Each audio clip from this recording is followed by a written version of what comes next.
A lone figure moves silently through the tall grass of a Wyoming meadow.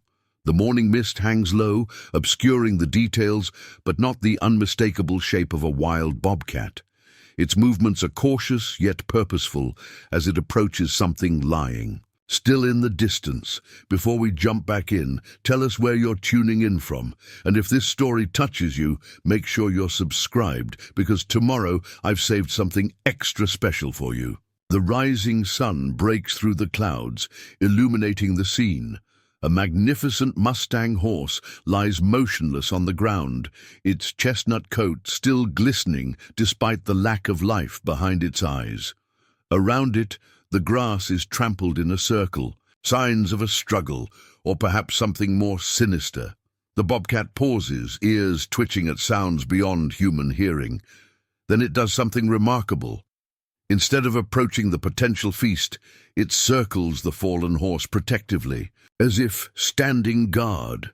In the distance, a weathered ranch house sits beneath the shadow of the Grand Tetons. Someone is watching through a pair of binoculars, witnessing an impossible moment between predator and prey that will change everything.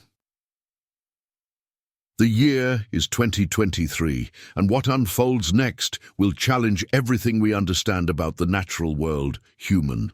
Cruelty and unexpected redemption in the wild places that still remain. Jackson Blackwood stood on his porch at 5:37 a.m., exactly when the first light of dawn kissed the eastern edge of his property. The ritual was unchanged in 25 years, coffee in hand, silence in his heart, and the vastness of Wyoming spread before him like an untamed canvas. At 63, his body bore the marks of a lifetime spent in constant negotiation. With this land, hands calloused from fence work, a slight limp from a Mustang that had thrown him in '98, and eyes that had seen too much change come to the last wild places. Broken Pine Ranch wasn't much compared to the corporate operations that had swallowed most of the valley. 300 acres, most of it unsuitable for anything but grazing, bordered by national forest on one side, and the encroaching development of Jackson Hole on the other. Jackson had refused countless offers from developers eager to transform his family legacy into vacation homes for people who would visit Wyoming 3 weeks a year. His neighbors had called him stubborn, then foolish, then finally irrelevant as the landscape around him surrendered to progress. But this morning, something was different. He raised his binoculars more from habit than expectation, scanning the eastern meadow, where a small herd of Mustangs occasionally ventured from public land. That's when he saw it, the still form of a horse, unmoving in the tall grass. "Damn," he muttered, placing his coffee mug on the porch railing. His first thought was natural causes. The hard winter had been brutal on the wild herds, but as he focused the binoculars, a flash of movement caught his eye. A bobcat, not the largest he'd seen, but distinctive with a notched ear, and unusual. Dark markings around its face circled the fallen horse. Jackson reached for the rifle that always stood by his door, then hesitated. The predator wasn't feeding. It was patrolling, moving in a deliberate circle around the horse's body. In 40 years of observing wildlife, he'd never seen anything like it. He lowered the binoculars and grabbed his weathered Stetson from its hook. Some things needed to be seen up close. 20 minutes later, Jackson approached the scene carefully, rifle slung over his shoulder more from habit than intent. The bobcat had retreated to the edge of the forest, but hadn't left. It watched him with unnerving focus, crouched low in the grass. The horse was a young stallion, probably 4 or 5 years old, chestnut with a white blaze and one white sock on its right foreleg. Jackson had seen this one before, part of the small band that frequented the national forest boundary. The locals called him Copper for his distinctive coloring. "What happened? To you, boy?" Jackson murmured, kneeling beside the animal. The answer came quickly and sent a surge of anger through his body. This was no natural death. A thin wire was embedded in the horse's front legs, the remnant of a snare. The animal, had fought hard, based on the torn ground around it, but had eventually succumbed to exhaustion and blood loss. Even more disturbing was the bullet wound in the horse's neck. Someone had snared the Mustang, then shot it, not cleanly to end its suffering, but carelessly, leaving it to die slowly. This wasn't hunting or proper wildlife management. It was cruelty wrapped in cowardice. Jackson stood, scanning the surroundings with newly alert eyes. The trap line was recent, within the last 24 hours, which meant whoever had set it might still be nearby. His land bordered national forest, which meant jurisdiction questions. But wire snares for animals this size weren't legal hunting methods anywhere in Wyoming. The bobcat made a low sound, drawing Jackson's attention. The feline had moved closer, while he examined the horse, showing a boldness uncommon for its species. Now only about 30 yards separated them. In the clear morning light, Jackson could see it was a female, lean but healthy, with the distinctive notched ear he'd noticed earlier. "This is your business, little lady," he asked softly. As if in response, the bobcat moved to the horse's head, sniffed it cautiously, then stared directly at Jackson. Their eyes met with an intensity that sent a chill through him. There was something in that gaze, something that transcended the usual wariness between human and predator.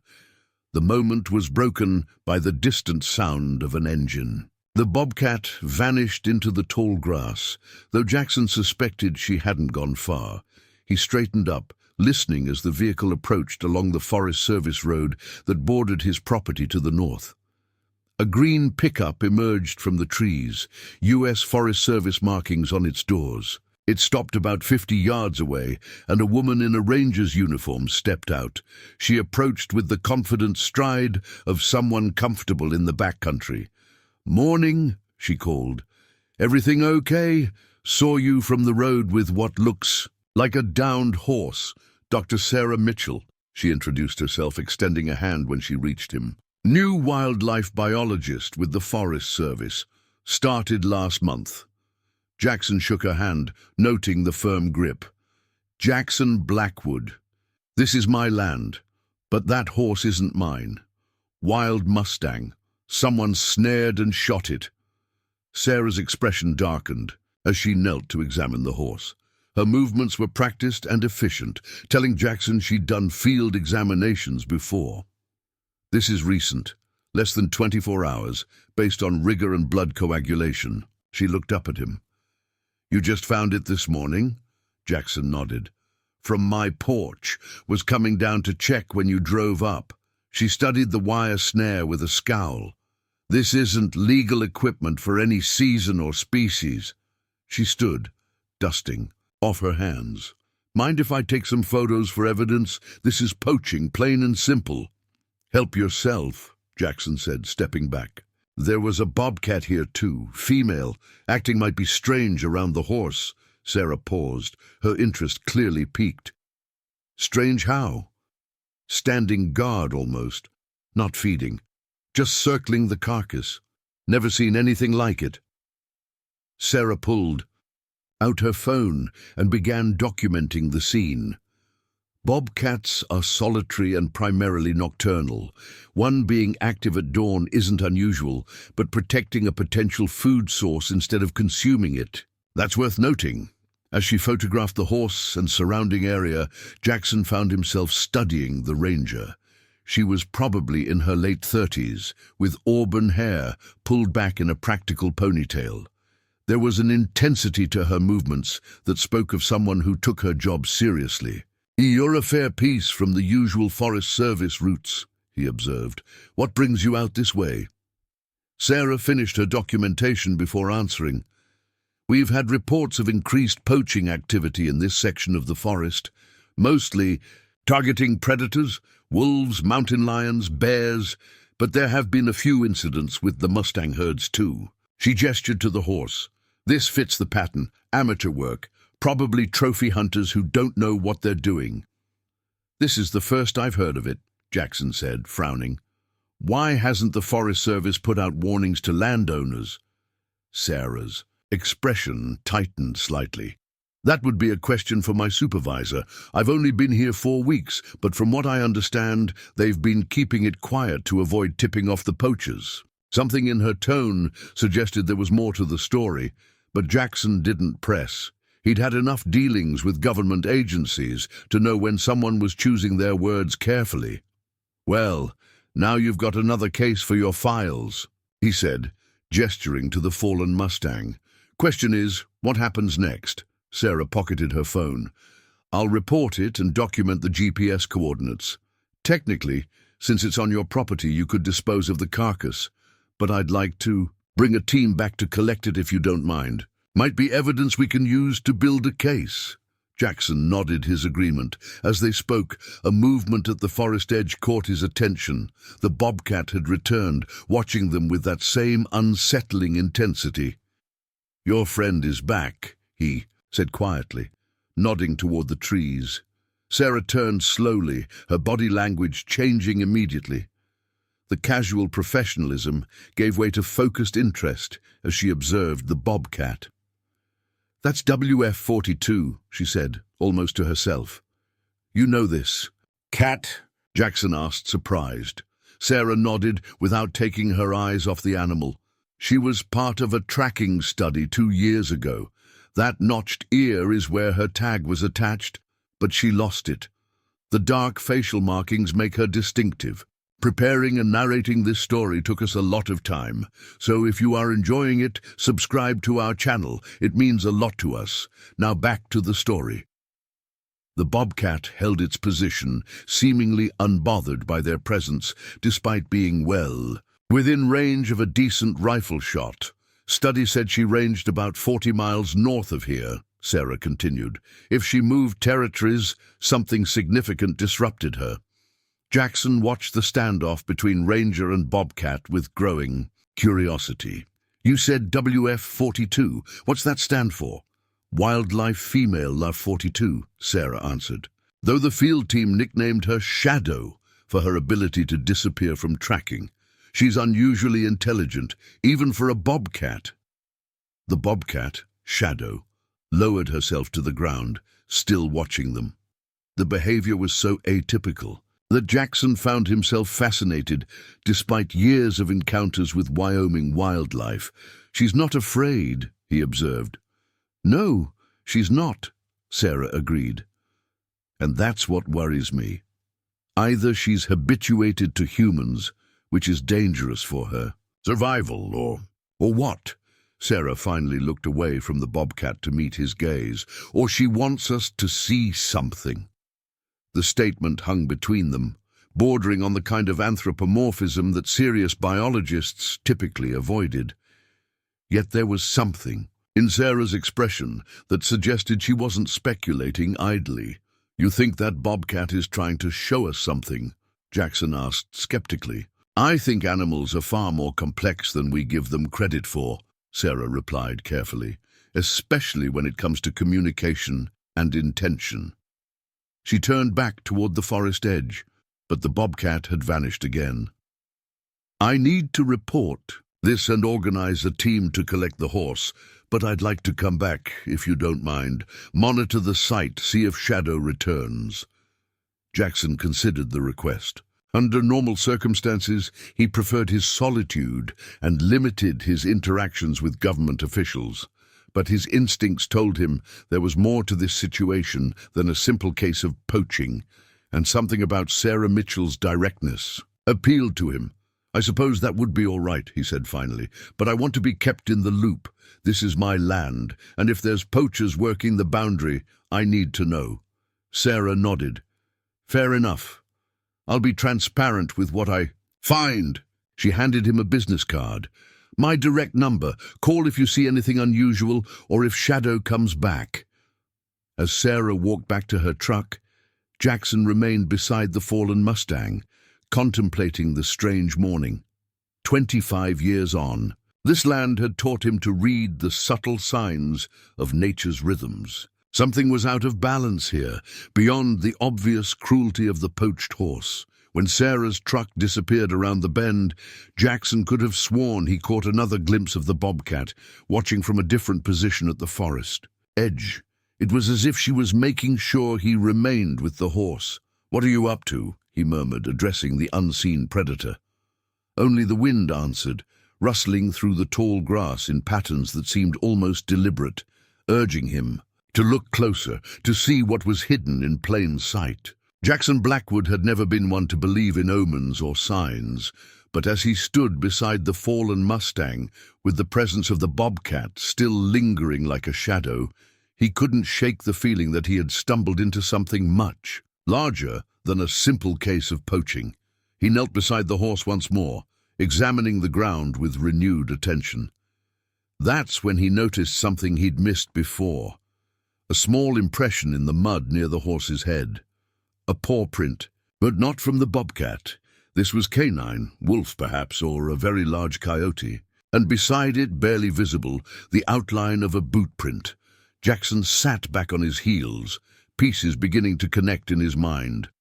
The strange behavior of the Bobcat, the poached Mustang, the Forest Service biologist who happened to be patrolling this remote section of boundary. Coincidences had never sat well with him, and today had brought too many to ignore. He stood, decision made. Instead of returning to the ranch house, he would follow the tracks, see where they led. The morning's coffee and routine were long forgotten now, replaced by a tracker's focus and a growing sense that something wasn't right in his corner of Wyoming, something that went beyond a dead horse and a strange bobcat. As if approving his decision, a bird call rang out from the forest edge, 3 clear notes that didn't belong to any species that should be in these woods. Jackson turned toward the sound, just in time to see Shadow emerge briefly from cover, stare directly at him, then deliberately move north along the tree line, an invitation clear as any he'd ever received. "All right, little lady," he murmured, checking his rifle and adjusting his hat against the morning sun. "Let's see what you're so eager to show me." He started toward the forest, following the Bobcat's path.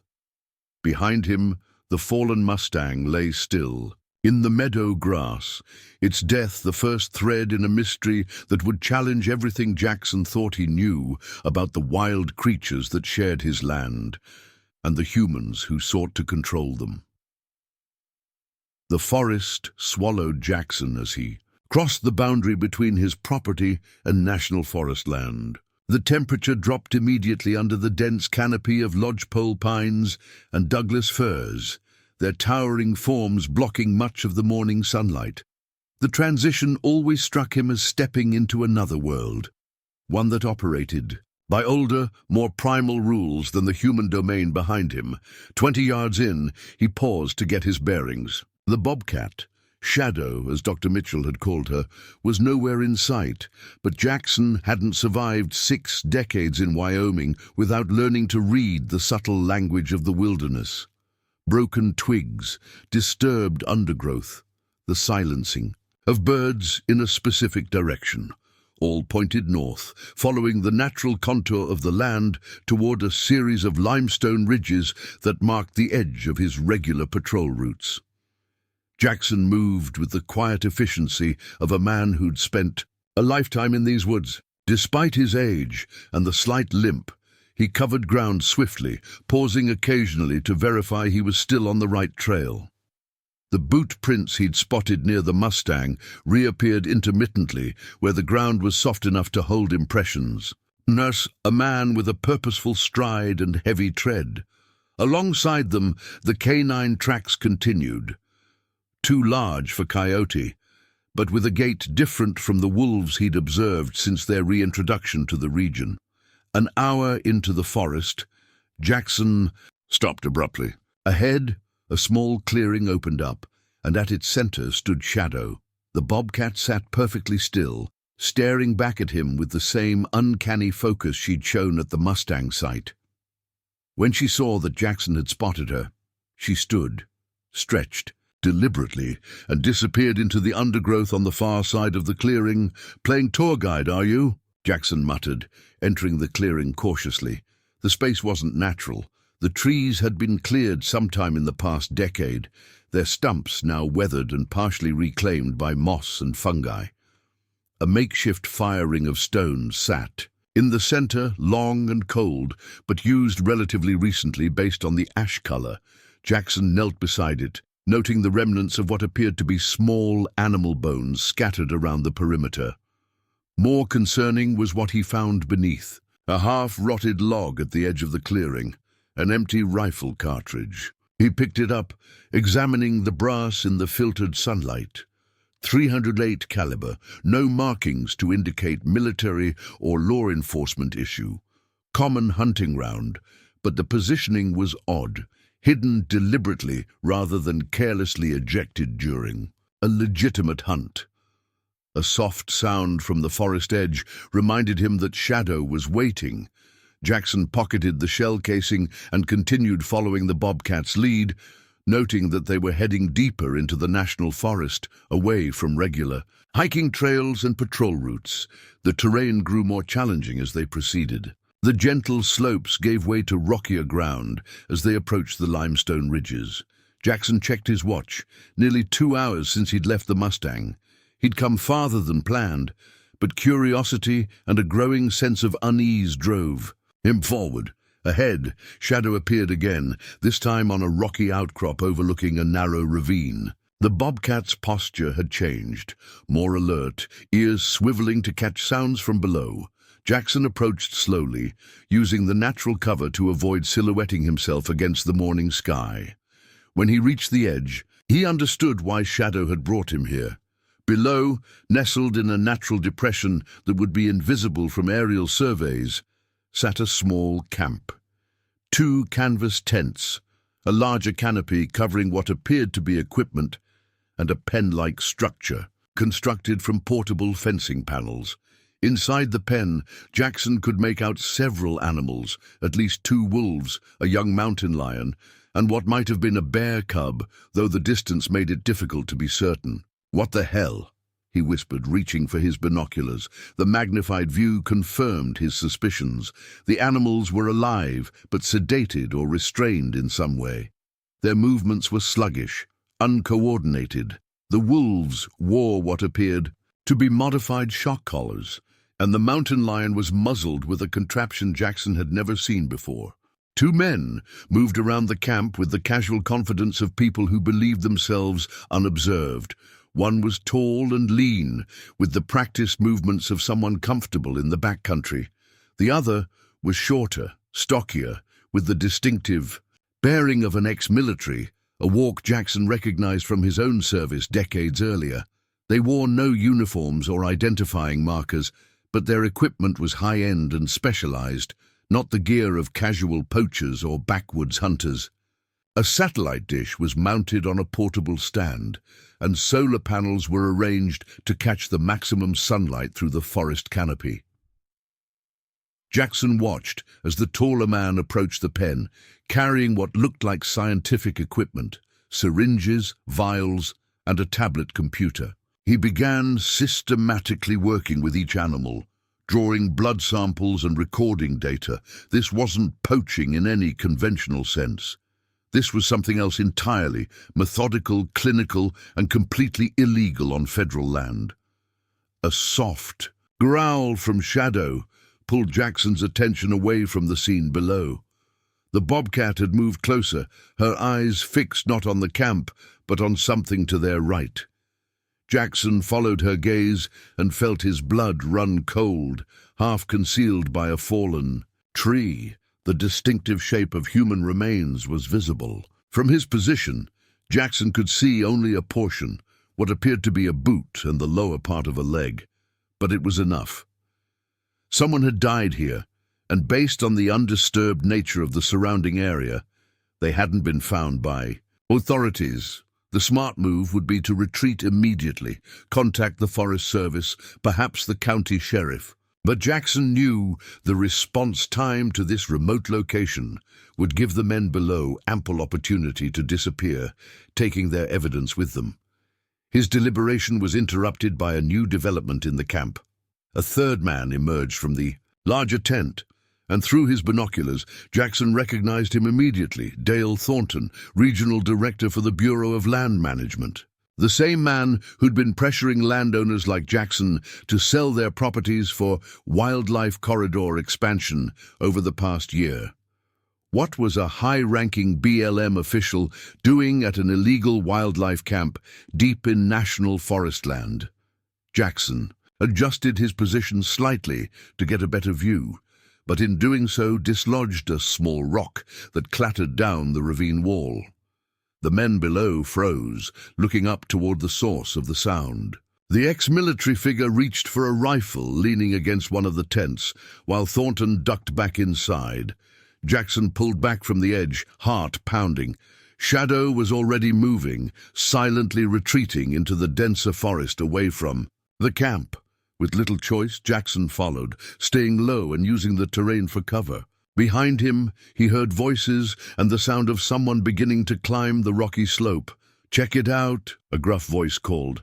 "Probably just a deer, but make sure." Jackson moved as quickly as he dared, following Shadow's path through the underbrush. The Bobcat seemed to know exactly where to lead him. Through a narrow gap between boulders, then along a dry stream bed that offered both concealment and minimal noise.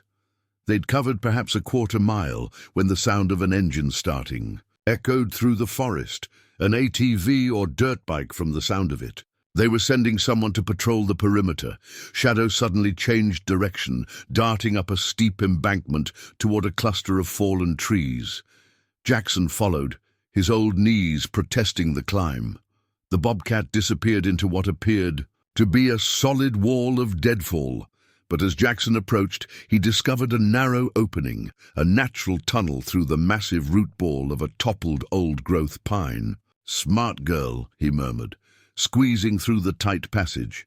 On the other side, the space opened up into a small, sheltered hollow beneath the elevated roots and trunk of the fallen giant. Shadow sat in the center, watching him with that same unnerving intensity. "Seems you've done this before," Jackson whispered, settling into a position where he could watch the approach through gaps in the root structure. The Bobcat made no response, but her relaxed posture suggested this was indeed a familiar refuge. Jackson checked his watch again, nearly noon.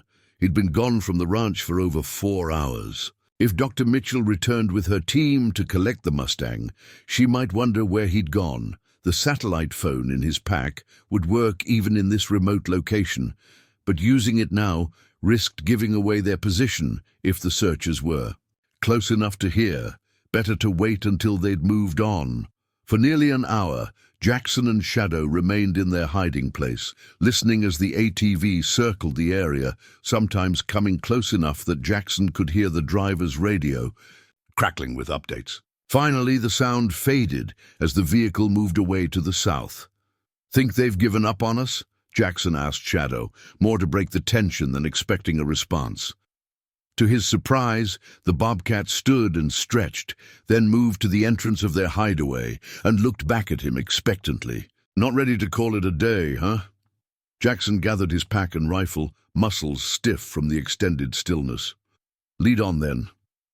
Instead of returning the way they'd come, Shadow took them on a circuitous route that eventually connected with a game trail leading east, back toward Broken Pine Ranch, but well north of their original path. The Bobcat moved with purpose, occasionally stopping to ensure Jackson was following. By mid-afternoon, they emerged from the forest at the northern boundary of Jackson's property, nearly 2 miles from where they'd started that morning. Shadow paused at the tree line, as if reluctant to venture into the open pasture land ahead. Jackson knelt to the Bobcat's level, maintaining a respectful distance. "That was quite the tour, Shadow. Not sure I understand all of it yet, but I'm grateful." The Bobcat watched him for a long moment, then turned and melted back into the forest without a sound. Alone now, Jackson began the walk back to his ranch house, mind racing with questions. The illegal wildlife operation, Thornton's presence, the human remains, and most puzzling of all, a Bobcat that seemed determined to expose it all. None of it made sense in conventional terms. As the ranch house came into view, Jackson noticed an unfamiliar truck parked beside his own vehicle. Forest Service green, but not the one Dr. Mitchell had been driving earlier. A man in the standard, khaki uniform stood on the porch, knocking repeatedly on the door. Jackson approached openly, making noise so as not to startle the visitor.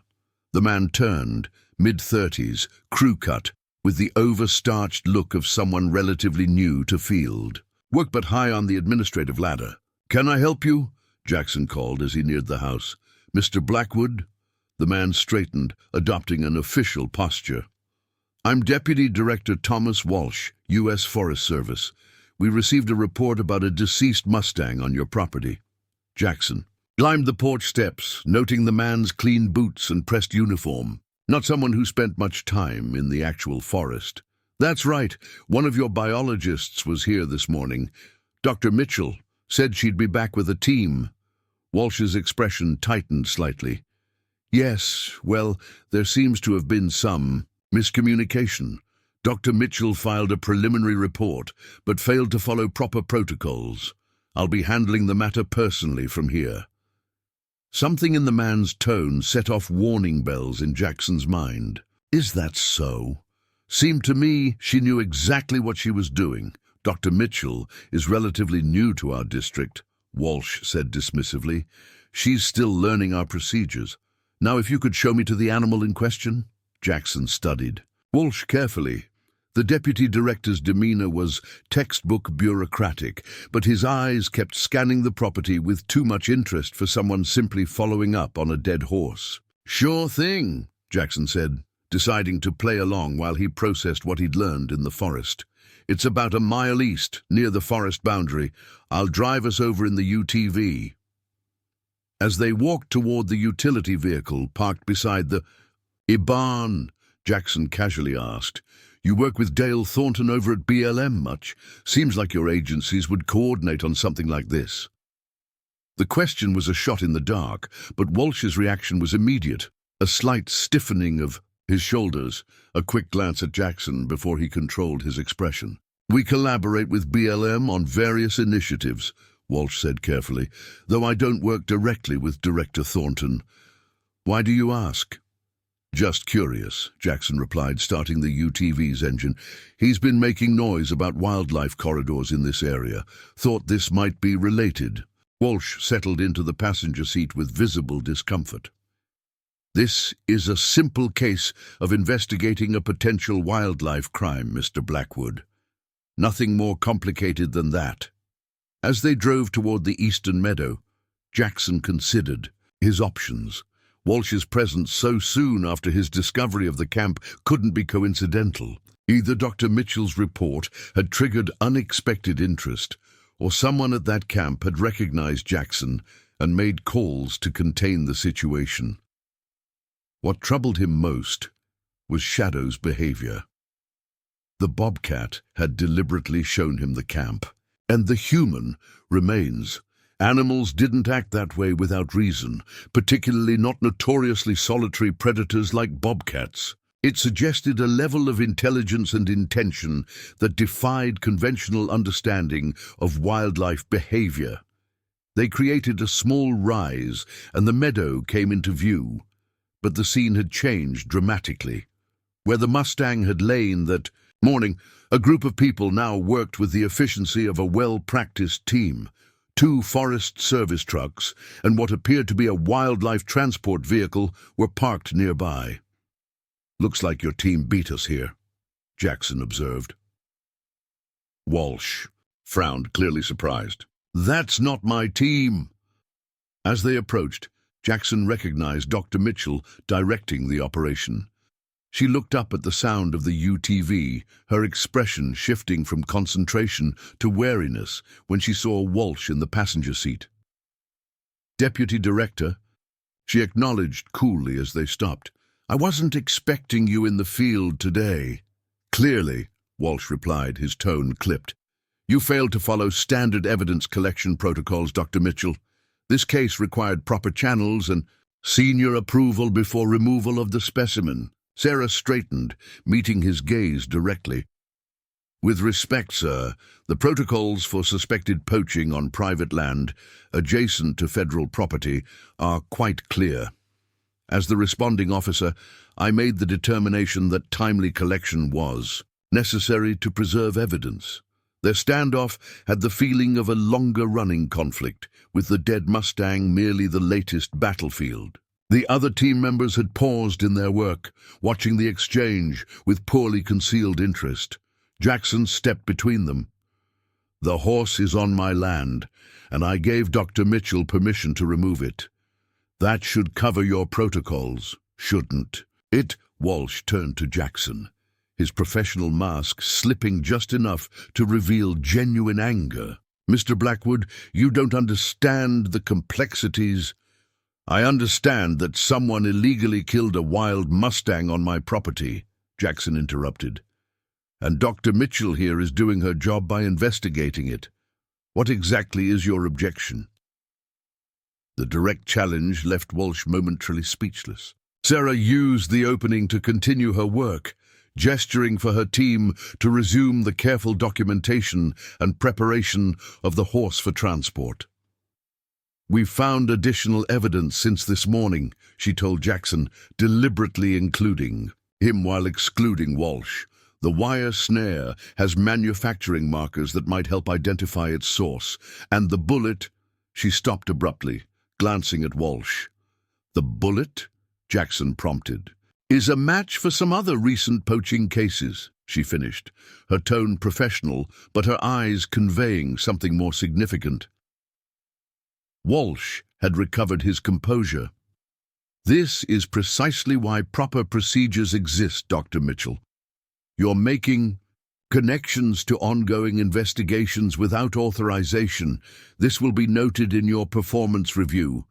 Sarah didn't respond to the threat, instead focusing on Jackson. "Did you notice anything else unusual after I left this morning, Mr. Blackwood?"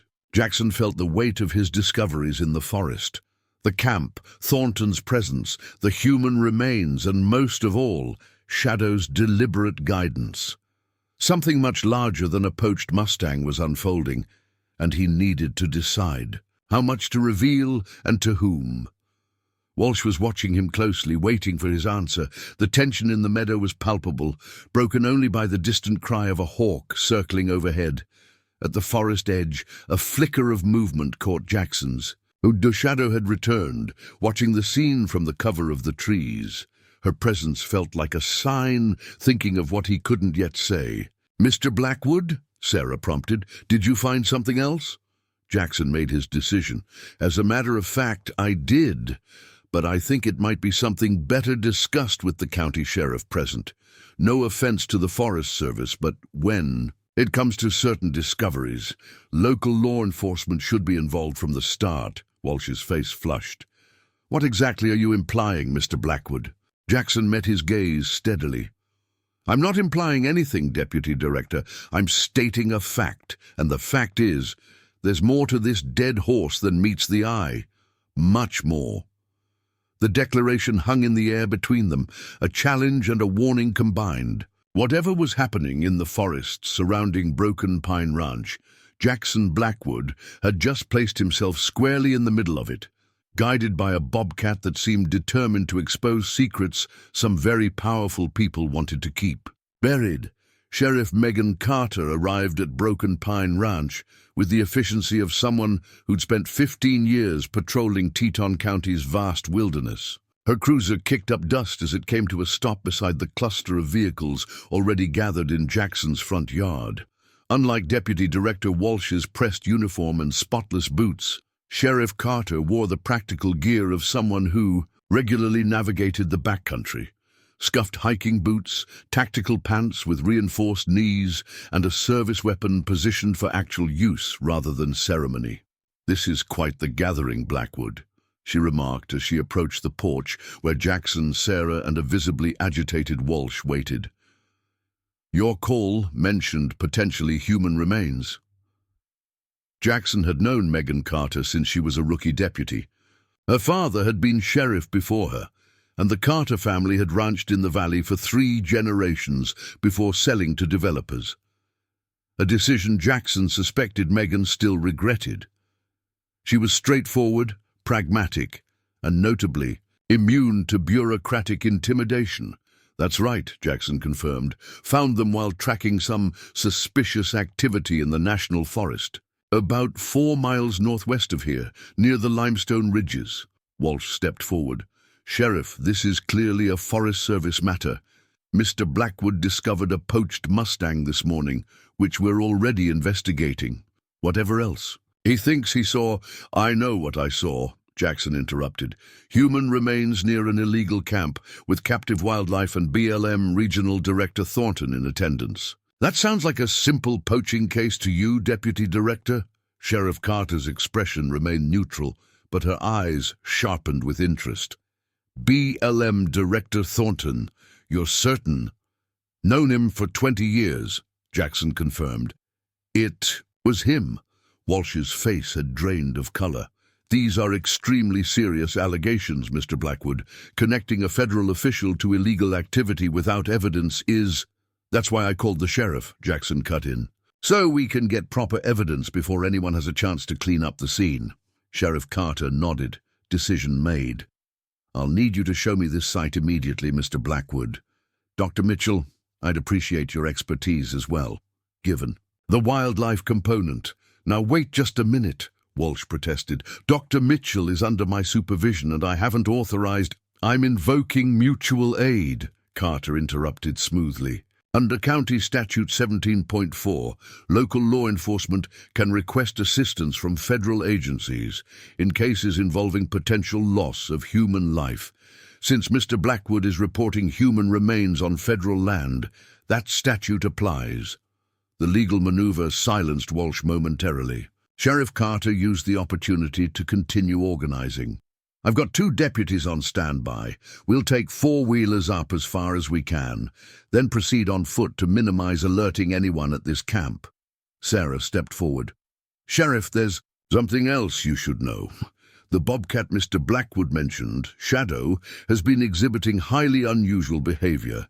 She appears to be deliberately leading humans to evidence. A Bobcat informant, Walsh scoffed. This is becoming absurd. Sheriff Carter, however, didn't dismiss the information. Wouldn't be the first time an animal has led humans to a body. Remember that German shepherd in the Paulson case 3 years back? Found the missing hiker 2 miles from any trail.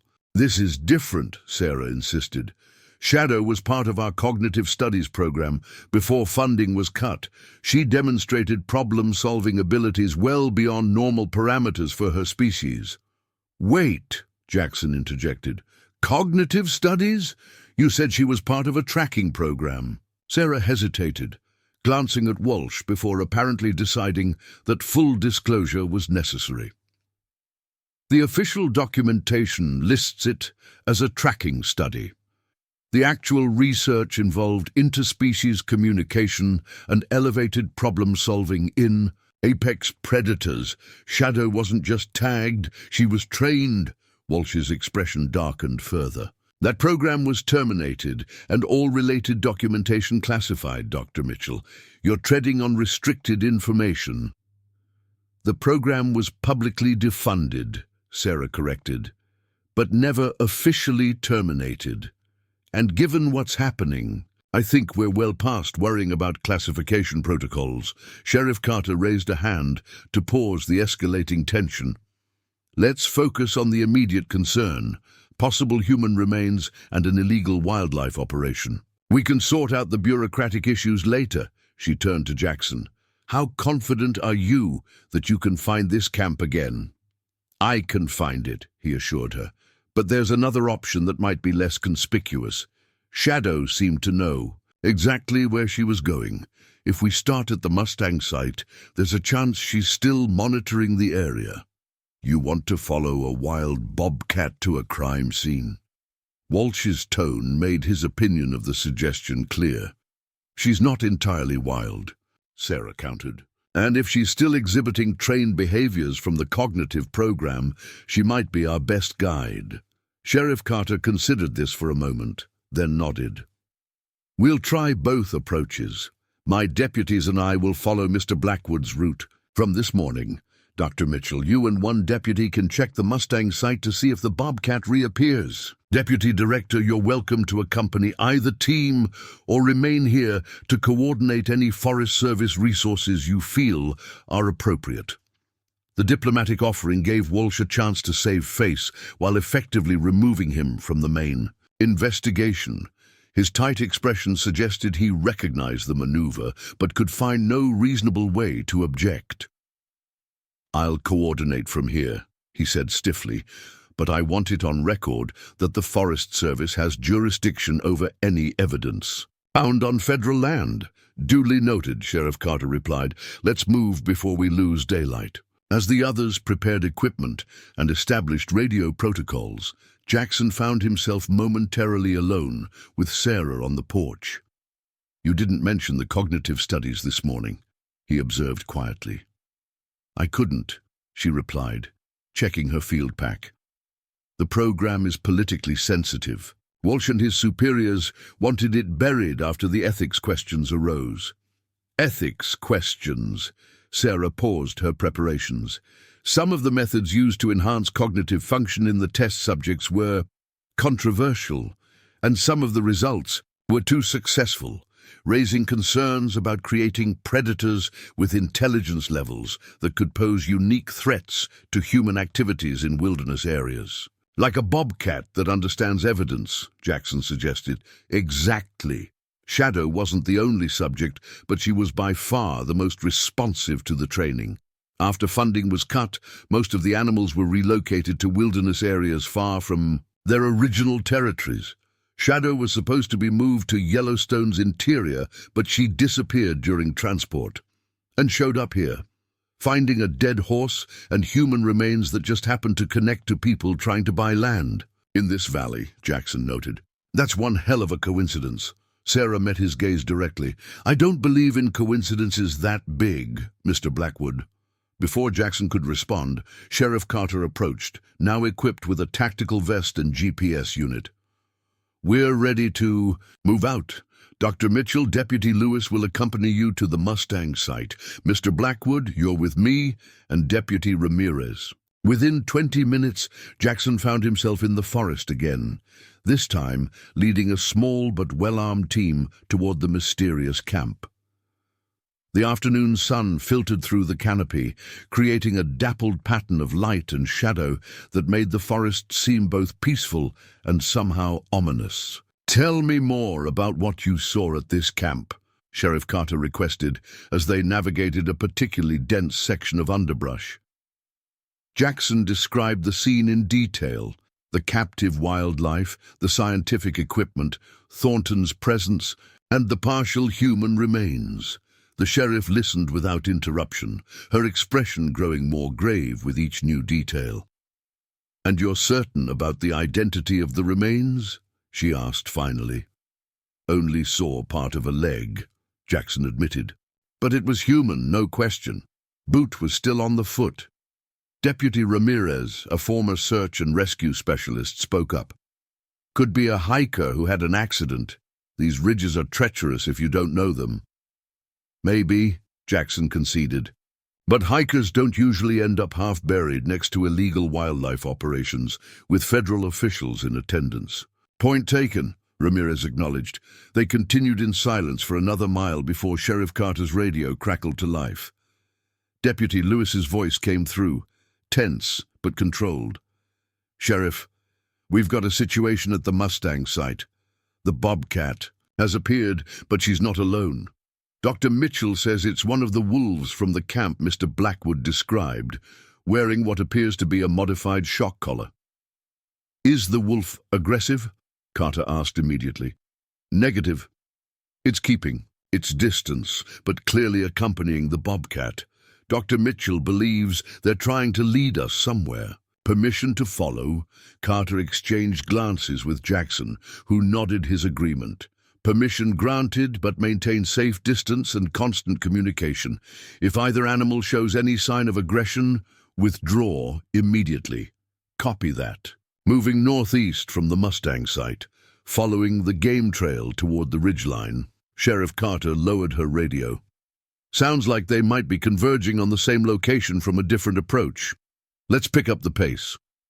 They moved, more quickly now, Jackson pushing through the growing fatigue of what had become a very long day. The sun was lowering toward the western peaks, giving them perhaps 2 hours of good light remaining. As they neared the area where Jackson had first observed the camp, he signaled for a stop. "We should approach with caution from here. They had at least one man on patrol when I left." Sheriff Carter nodded, unholstering her sidearm. "Ramirez, take point. Standard approach, non-threatening but alert. We're here to investigate, not escalate." They advanced slowly, using natural cover. Jackson guided them toward the rocky outcrop, where he and Shadow had observed the camp earlier, but as they neared the position, he noticed something wrong. "There should be more activity visible by now," he whispered. "We should be able to hear generators, see movement." When they reached the overlook, Jackson's suspicions were confirmed. The camp below was abandoned, tents collapsed, equipment gone, vehicles missing. Only the portable livestock panels remained, now empty of their captive wildlife. They cleared. "Out," Carter observed grimly. "Recently, too, based on the ground disturbance. Ramirez, check for any heat signatures with the thermal." The deputy scanned the area with a handheld thermal device, then shook his head. "Nothing human-sized. There's some residual warmth where equipment was running, but they're gone." "The remains?" Jackson asked, pointing toward the fallen tree where he'd spotted the partial body. "Let's check it carefully," Carter directed.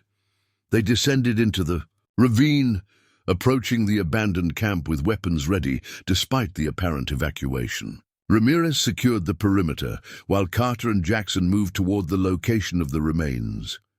Jackson felt a growing sense of unease as they neared the fallen tree. The ground showed signs of recent digging, fresh dirt piled nearby, the forest floor disturbed in a rectangular pattern. "They took the body," he realized aloud. Sheriff Carter knelt, examining the disturbed earth. "Definitely something was buried here and removed recently." She looked up at Jackson. "You said you only saw part of a leg."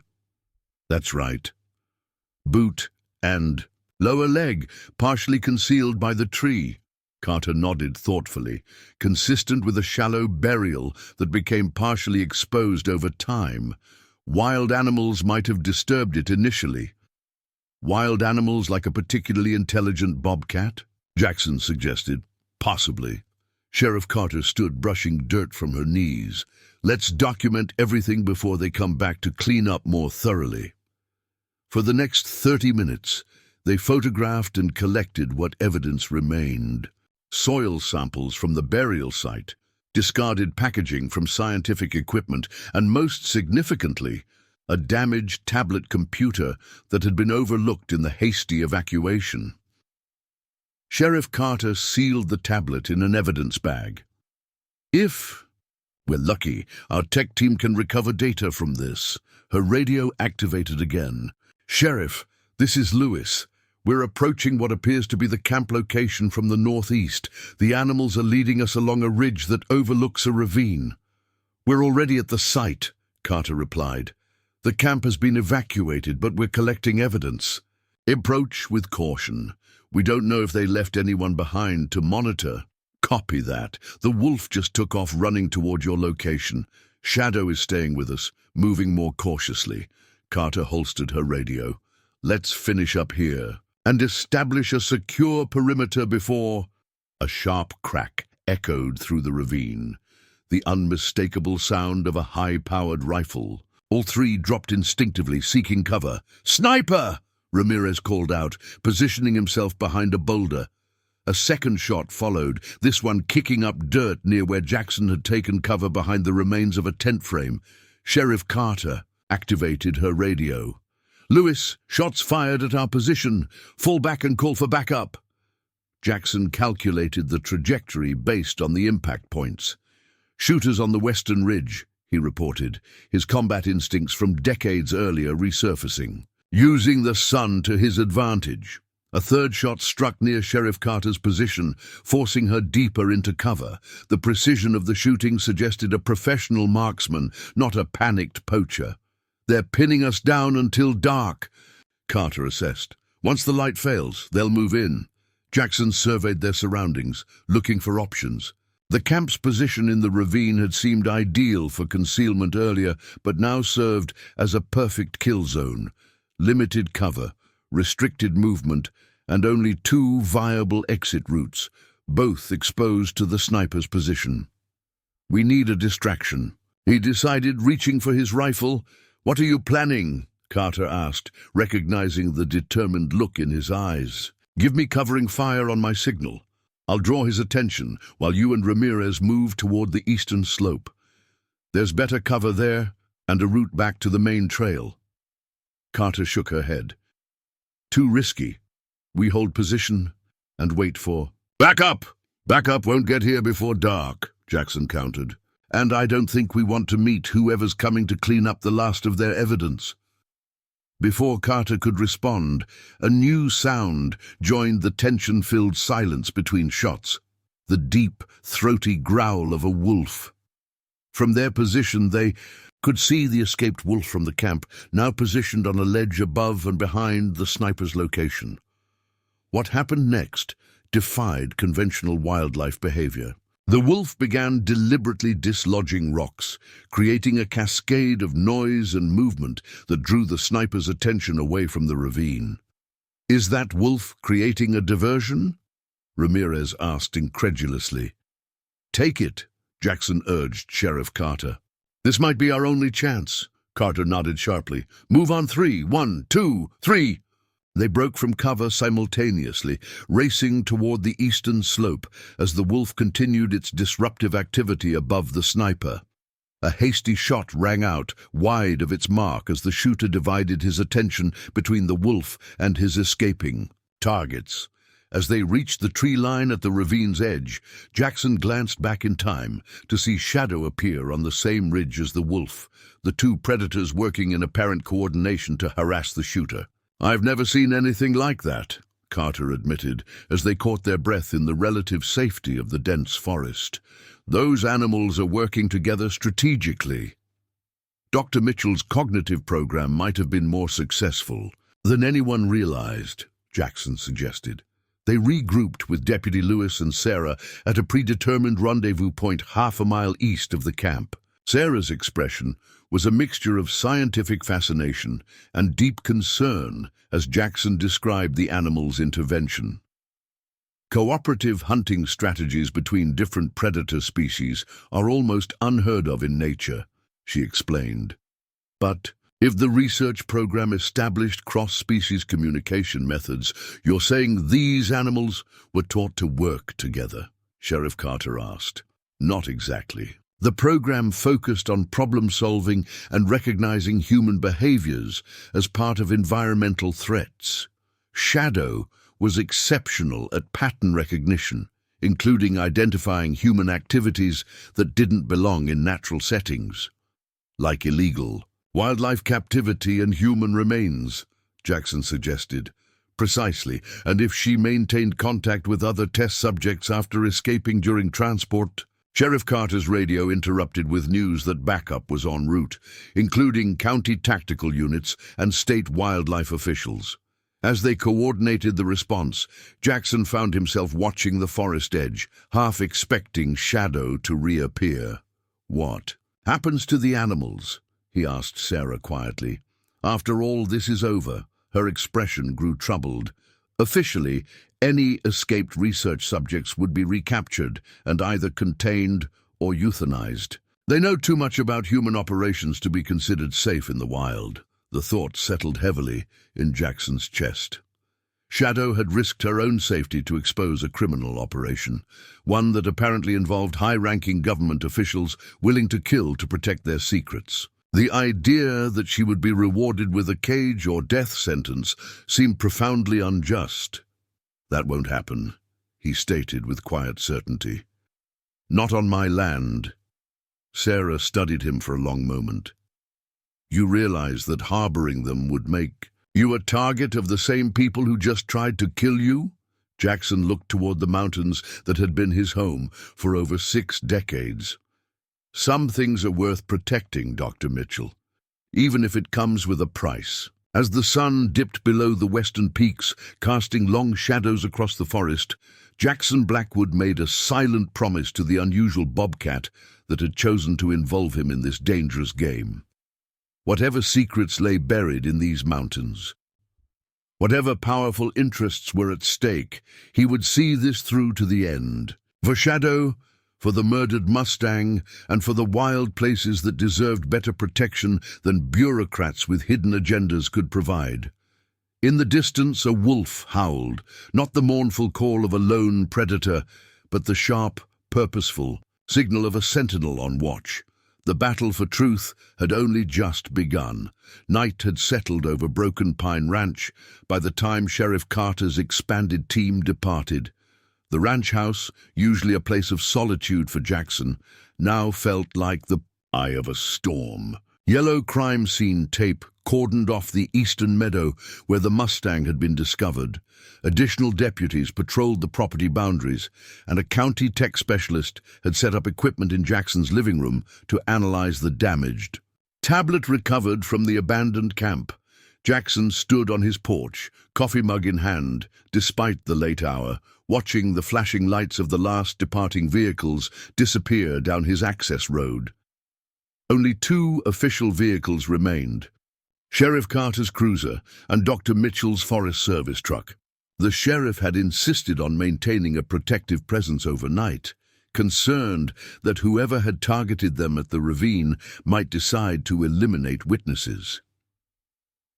The screen door creaked as Sarah stepped out to join him.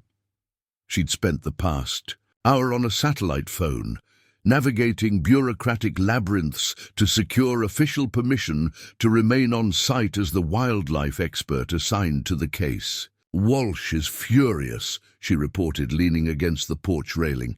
"He's filing formal complaints with both the Forest Service leadership and the county commissioner's office."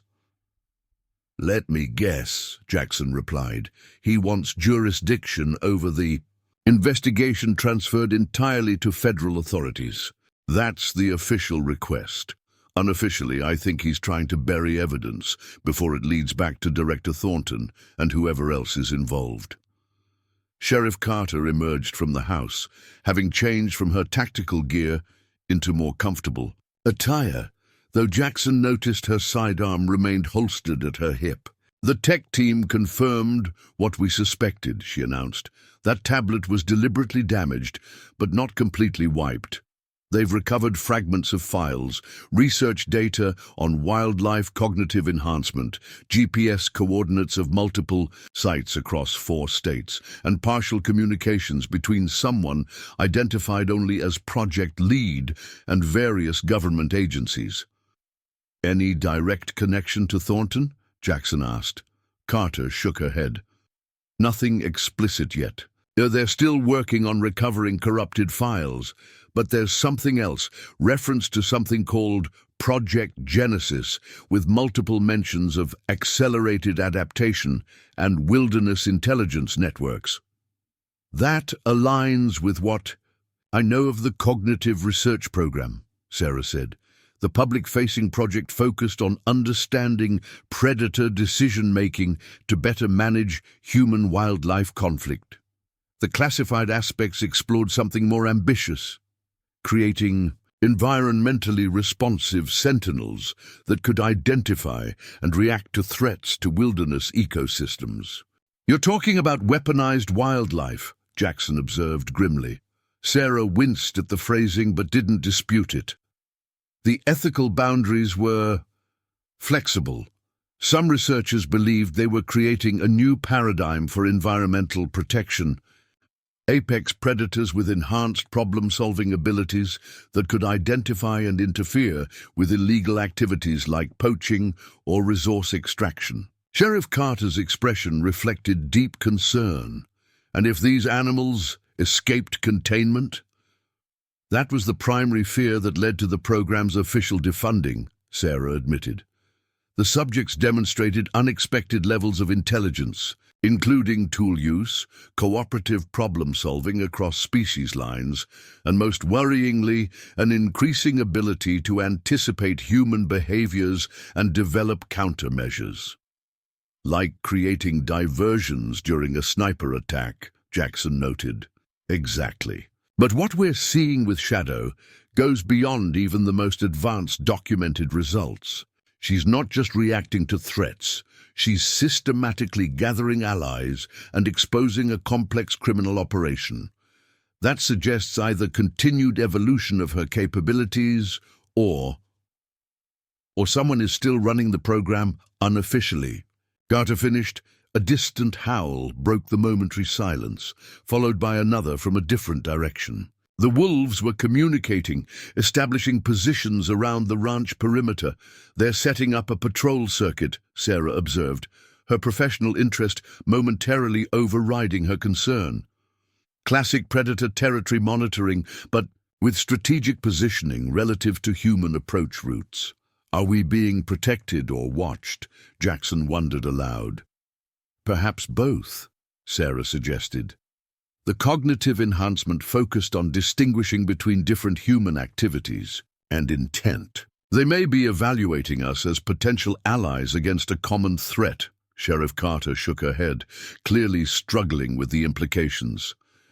I've been in law enforcement for 15 years, and I've never encountered anything remotely like this. Enhanced wildlife targeting specific human operations, government officials potentially involved in illegal activities, and a dead Mustang as the catalyst that exposed it all. Speaking of the Mustang, Jackson said, what did your team find during the examination? Sarah and Carter exchanged a look that immediately put Jackson on alert. The bullet that killed the horse was a match for the one used by the sniper who targeted us, Carter revealed. Ballistics confirmed it. Same weapon, almost certainly same shooter. That's not all, Sarah added. The Mustang had a small incision at the base of its skull, partially hidden by the mane. Preliminary examination suggests someone implanted something, likely a small tracking or monitoring device. Jackson processed this information, the pieces realigning in his mind. So the Mustang wasn't randomly killed by poachers. It was deliberately placed on my property. As bait, Carter confirmed. They wanted to see who would respond and how. The question is, were you the target or was Shadow? Before Jackson could respond, the county tech specialist emerged from the house, her expression urgent. Sheriff, you need to see this, she said, holding up a tablet displaying a partially recovered document. We found references to Broken Pine Ranch in the files dating back 6 months. Mr. Blackwood's property has been under surveillance as part of whatever this Project Genesis is. Inside, the tech specialist, Angela Torres, according to her county ID, had reconstructed a map from fragmented data files. Broken Pine Ranch was clearly marked, along with several other properties in the region, all with notes attached. They've been monitoring wildlife movements across these properties, Torres explained, highlighting data points, specifically focusing on predator behavior and interaction with human activities. One notation beside Broken Pine Ranch stood out. Primary subject repeatedly returns to this location despite relocation attempts. Property owner, J. Blackwood, demonstrates minimal interference with natural systems, potential integration test site. Integration test site? Jackson questioned. Sarah's face had paled slightly. That was terminology from the advanced phases of the cognitive program, testing whether enhanced predators could coexist with human settlements without conflict. They've been using my ranch as a test site without my knowledge, Jackson realized, anger rising in his voice. For how long? Torres scrolled through the data. Based on these timestamps, at least 18 months, there are motion-activated camera logs, wildlife tracking data, and... She paused, enlarging one section. Surveillance notes on your daily routines. The violation of privacy struck Jackson like a physical blow. His ranch, his sanctuary, had been under constant observation by unknown entities for over a year. Every morning, coffee on the porch, every fence repair, every quiet moment. He thought he'd spent alone, all monitored and recorded. That explains how they knew exactly where to place the Mustang, Carter observed. They understood your habits well enough to ensure you'd discover it. But why? Jackson demanded. What possible reason would they have for targeting me specifically? Torres pulled up another partially recovered file. This might explain it. There's a property acquisition list with Broken Pine Ranch at the top. The note indicates resistance to standard purchase offers and recommends alternative acquisition methods. Jackson's jaw tightened. Thornton and his wildlife corridor proposals. They've been pressuring ranchers to sell for over a year. This goes well beyond normal government land acquisition, Carter noted. They're conducting illegal wildlife experimentation, surveillance of private citizens, and potentially murder to secure properties. Sarah had been studying the map with growing concern. The properties they're targeting form a very specific pattern, a corridor connecting existing wilderness areas, but also encompassing several geological formations that aren't publicly documented. What kind of formations? Jackson asked. I'm not certain, but during my doctoral research, I studied topographical anomalies in this region that created unusual wildlife movement patterns. There are cave systems and underground water features that don't appear on standard surveys. A sudden realization struck Jackson. The limestone ridges where we found the camp. Local legends have always claimed there are extensive cave networks beneath them. My grandfather used to talk about underground rivers that connected to geothermal features deeper in the mountains, which would make the land far more valuable than typical ranch property, Carter concluded, especially if there are untapped resources or unique features that aren't included in current land surveys. The tech specialist nodded. That tracks, with some of the data fragments referring to subsurface assets and thermal potential. The implications settled heavily in the room. This wasn't simply about wildlife corridors or conservation efforts. Thornton and whoever he represented were after something beneath the surface, something valuable enough to justify elaborate schemes and violence to acquire it. A sharp bark from outside drew their attention. Jackson moved to the window, peering through the darkness. Shadow stood at the edge of the porch light's reach, her posture alert but not alarmed. She's back, he reported. Sarah joined him at the window. And alone this time. No wolf escort. Jackson grabbed his coat from the hook by the door. I'm going out there. Wait, Carter cautioned. Let me secure the perimeter first. Jackson paused, acknowledging the wisdom in her caution after the day's events. Sheriff Carter moved efficiently, checking sightlines and potential vulnerabilities, before giving him a nod. Stay within the light perimeter, she advised, hand resting on her holstered weapon as she took up a position that allowed her to monitor the surroundings. Jackson stepped out onto the porch, then down the steps toward where Shadow waited. The Bobcat watched his approach with unwavering attention, ears forward, body language relaxed but ready. You've had quite a day, haven't you? Jackson said softly as he reached the edge of the light. Shadow blinked slowly, a gesture Sarah had once mentioned was a sign of trust among felines. She made a soft chirping sound, then turned and moved several paces toward the barn before looking back expectantly. I think she wants you to follow her, Sarah observed from the porch.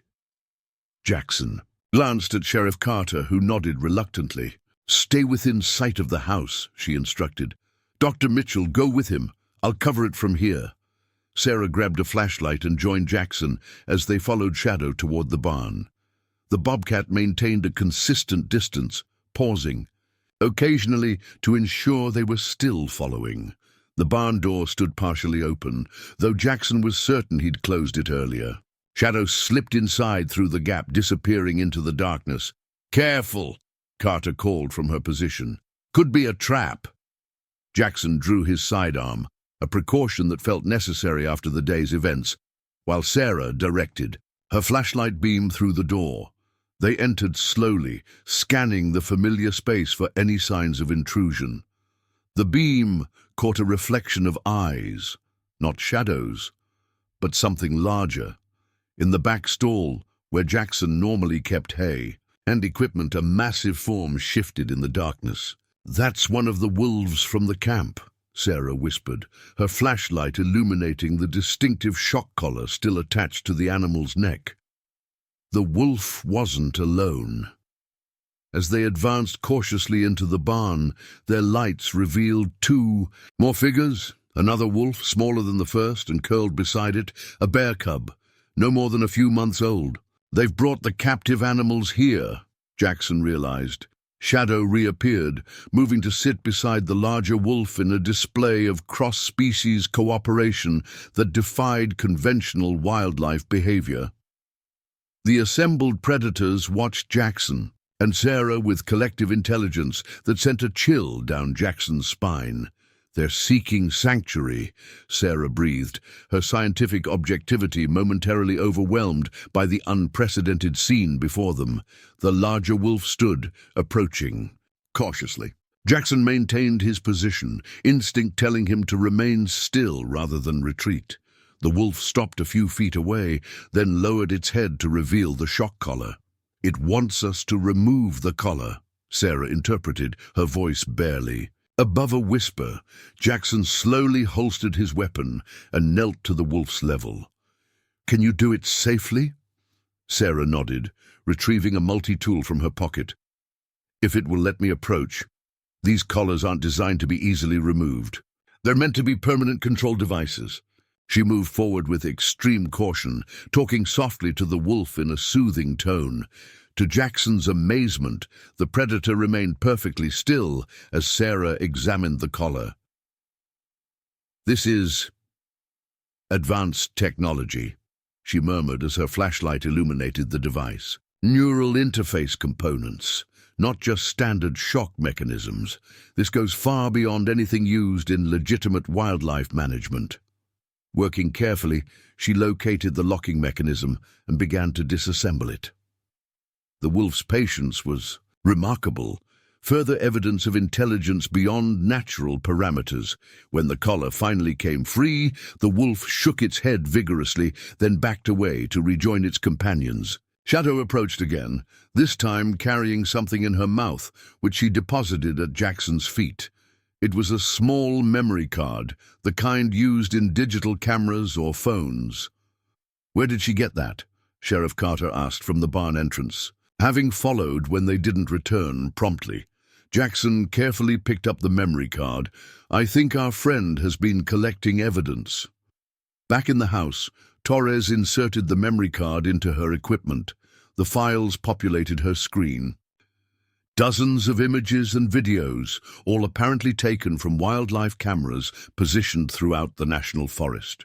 "These are from Forest Service monitoring stations," Sarah confirmed, examining the metadata.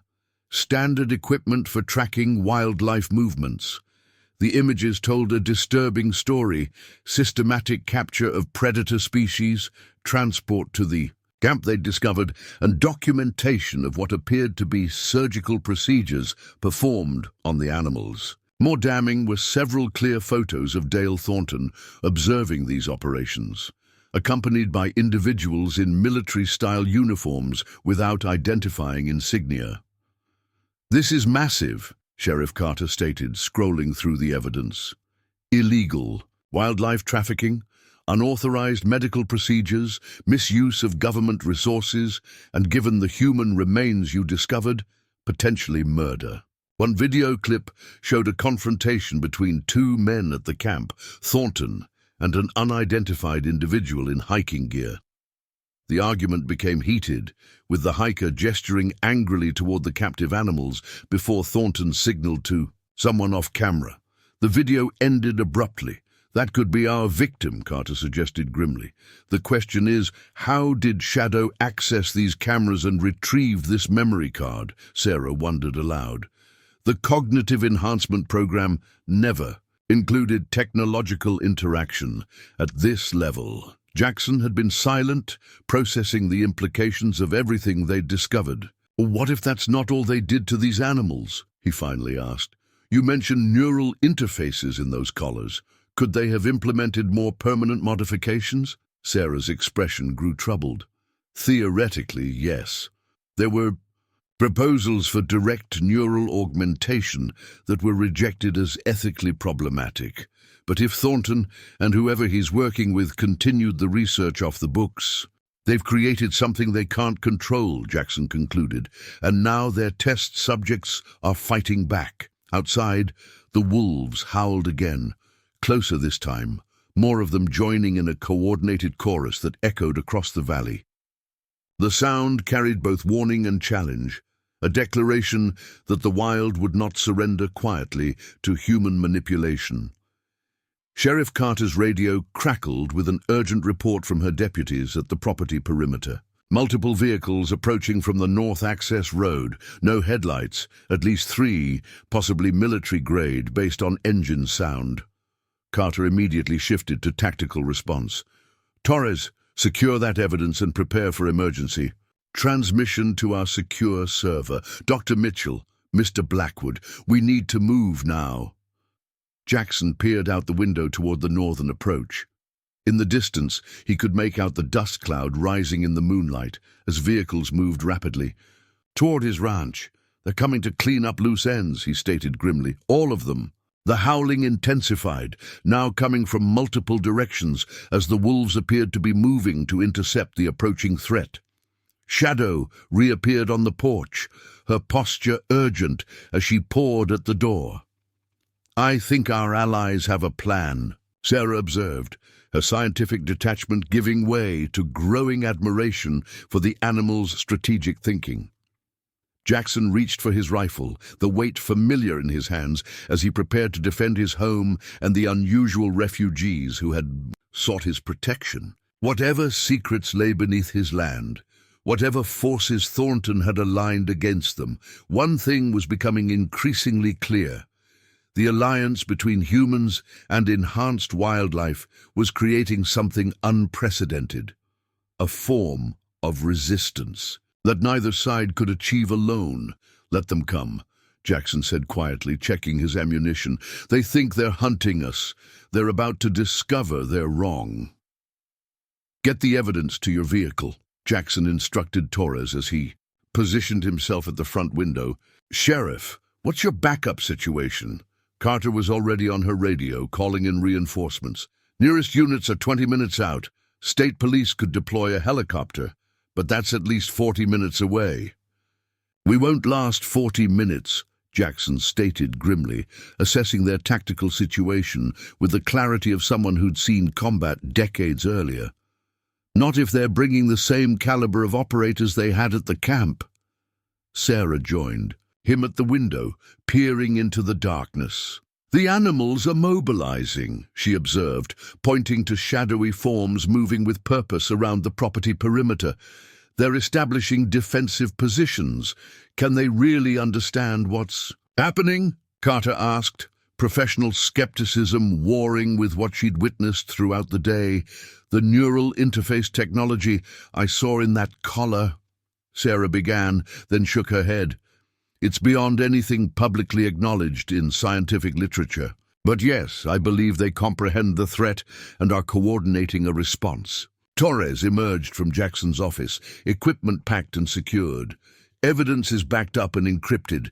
Even if they get the physical drives, the data is already transmitted to secure servers."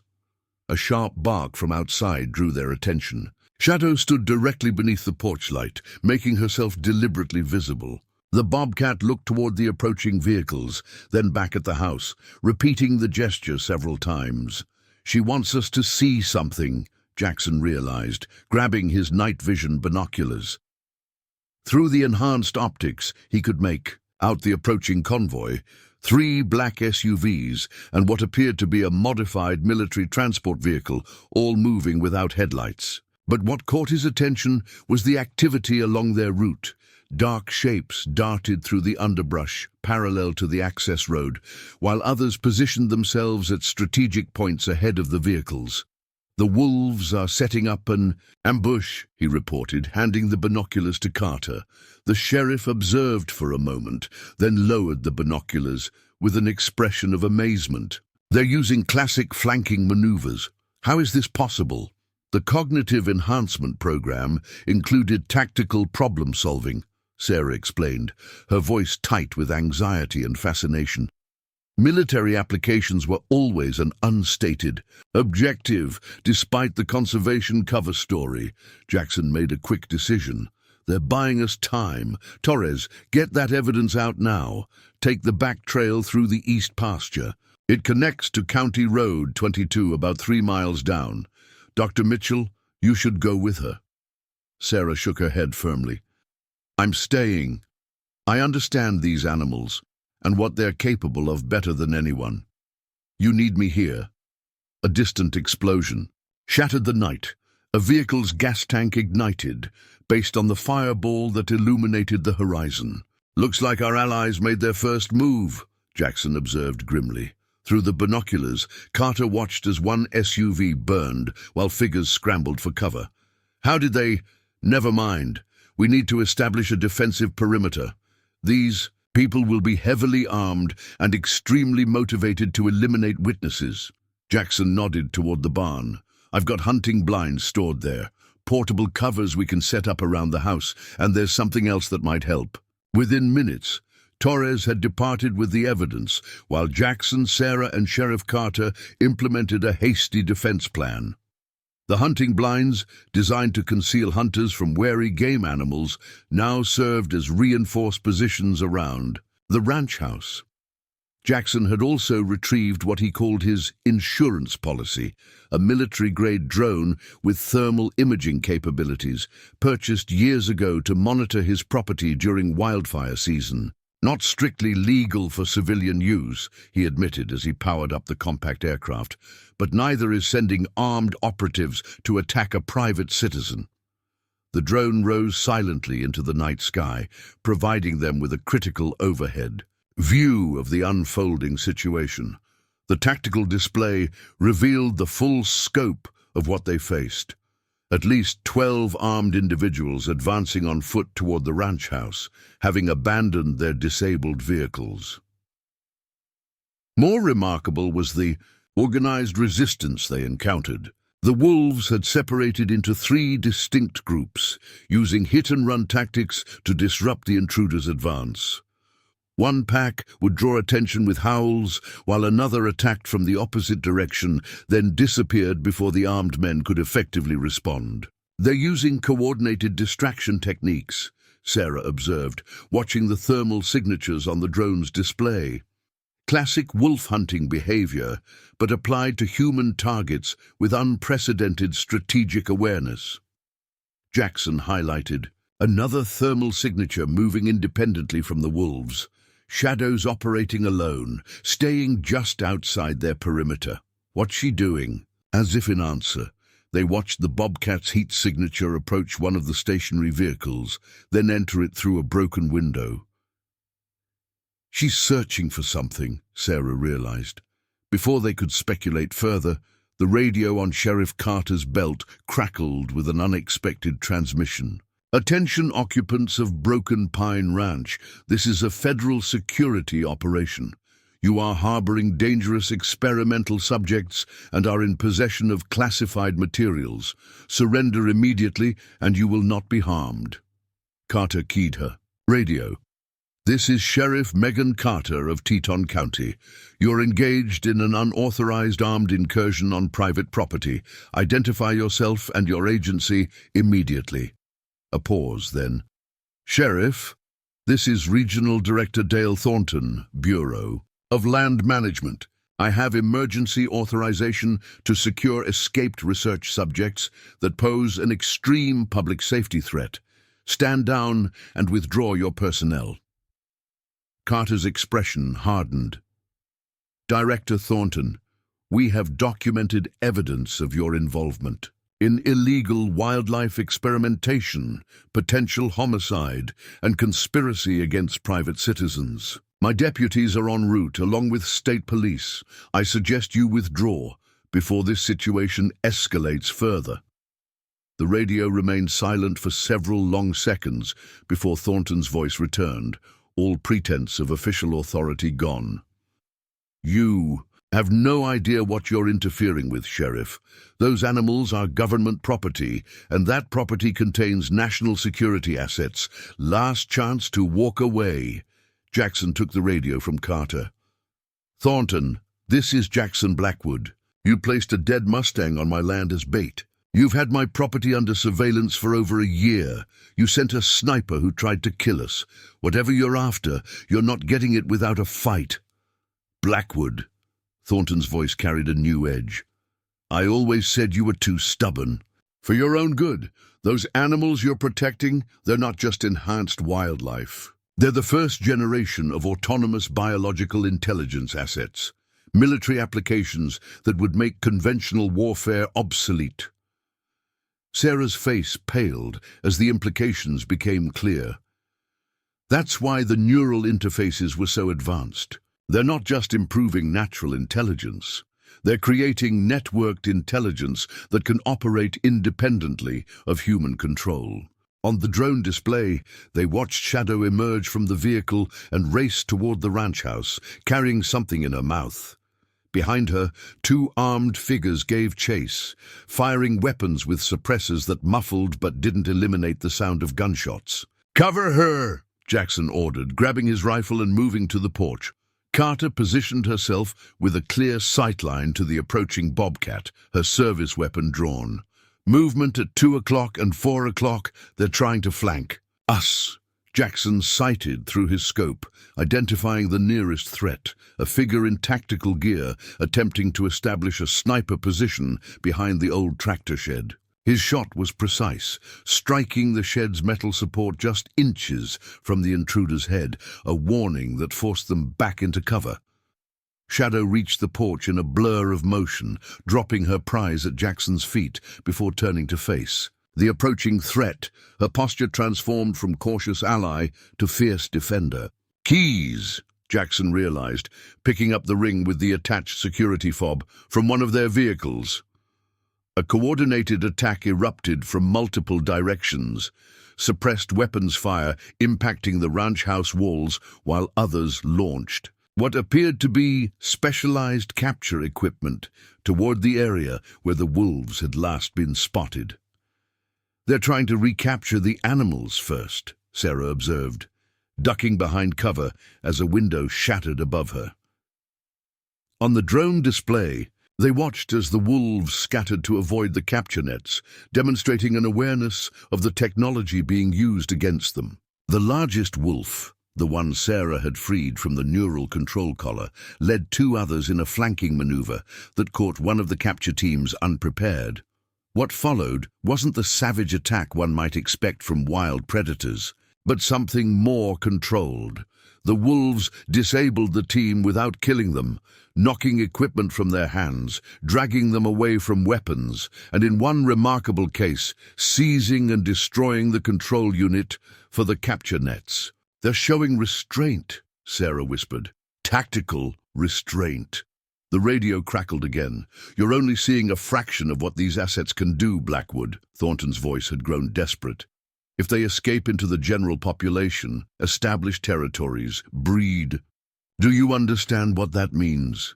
Apex predators with near-human intelligence operating without oversight, as opposed to being weapons under your control," Jackson countered, firing another warning shot. As figures approached the barn where the bear cub remained hidden, "It's not just about weapons," Thornton snapped. "It's about the resource beneath your property." The thermal vent system connects to one of the largest untapped geothermal resources in North America, billions in energy potential, and the perfect secure location for the program's expansion. The pieces clicked into place for Jackson. The mysterious interest in his property, the surveillance, the pressure to sell. So, this was never about wildlife corridors. You needed my land for its underground access. The corridors were a convenient cover story, Thornton confirmed. The public would never approve what we're really doing, but they'll benefit from the results. Enhanced predators patrolling borders, securing sensitive areas without human casualties, hunting targets that conventional forces can't reach. Sheriff Carter had heard enough. I'm documenting every word of this confession, Thornton. You're describing crimes against both wildlife and human rights laws. Laws change when national security is at stake, Thornton replied coldly. Now watch what happens when I activate the emergency recall protocol. A high-pitched tone emanated from the transport vehicle, barely audible to human ears, but clearly detectable by the enhanced animals. On the drone display, they watched as several of the wolves suddenly froze, their behavior becoming erratic. Subsonic control frequencies, Sarah realized with horror. They built in backdoor control mechanisms. But not all the animals responded. Shadow showed no reaction to the signal, and the large wolf that had been freed from its collar seemed to resist the effects, shaking its head violently before retreating toward the ranch house. The neural interface is required for full control, Sarah concluded, watching the pattern unfold. Without the physical connection, the acoustic trigger is less effective. Thornton hadn't anticipated this resistance. His voice betrayed increasing frustration as he barked orders to his team. Capture primary assets intact. Use lethal force on the compromised subjects. Jackson checked the drone display again, counting heat signatures. They're moving their main force toward the house now. At least 8 operators with tactical gear. Carter nodded grimly. My backup is still 10 minutes out minimum. We need to hold this position, Jackson said, calculating angles and approaches. If we lose the house, we lose our defensive advantage. A new sound joined the chaos, the distinctive growl of an engine approaching rapidly from the eastern pasture. Headlights cut through the darkness as a Forest Service truck barreled toward the ranch house, driving far faster than regulations would permit on the uneven terrain. That's Dr. Mitchell's vehicle, Carter observed. But who's driving it? The truck skidded to a halt beside the porch, and Deputy Director Walsh emerged, looking decidedly less bureaucratic than he had earlier. His uniform was disheveled, his expression grim, as he carried a tactical shotgun that definitely wasn't standard Forest Service issue. Reinforcements, he announced tersely, joining them on the porch. Not the kind you were expecting, I imagine. Jackson kept his rifle trained in Walsh's direction. Give me one reason not to consider you part of Thornton's operation. Walsh ejected a thumb drive from his pocket, tossing it to Sarah. Because I've been building a case against him for the past year. Internal affairs investigation that went very quiet when we realized how high this went in the department. Carter studied Walsh with professional skepticism. You were trying awfully hard to shut down our investigation earlier today. I needed to see who you'd contact and how they'd respond, Walsh explained, checking sightlines around the property with practiced efficiency. When Thornton mobilized this tactical team, I got confirmation of what we suspected. He's operating with private military contractors outside official channels. A burst of gunfire interrupted their conversation, bullets splintering wood near the porch railing. All 4 ducked for cover, Walsh returning fire with precision that spoke of specialized training beyond standard Forest Service qualifications. How many on your side? Jackson asked, accepting the temporary alliance. Just me for now, Walsh admitted. My partner was the hiker whose remains you found near their camp. He got too close, documented too much. I've been playing the officious bureaucrat to maintain my cover while gathering evidence. Sarah had inserted the thumb drive into her tablet, quickly scanning the contents. This is extensive. Financial. Records linking Thornton to a private energy consortium, communications about the Biological Assets Program, geological surveys of subsurface features across multiple ranches in the valley. Another explosion rocked the night as one of Thornton's teams attempted to breach the barn. only to trigger what appeared to be an improvised defense mechanism, likely the work of the enhanced wolves protecting their bear cub companion. "They're adapting to our tactics in real time," Walsh observed, with a mixture of professional appreciation and concern. "The cognitive enhancements exceeded all projected parameters. That's why I've been trying to shut the program down, not because it failed, but because it succeeded too well."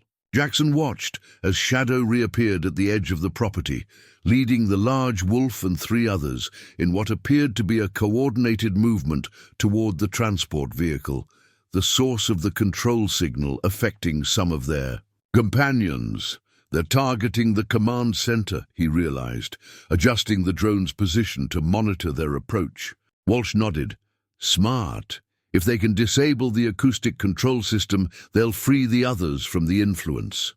On the drone display, they watched the remarkable coordination between species that should, by all natural law, be adversaries rather than allies.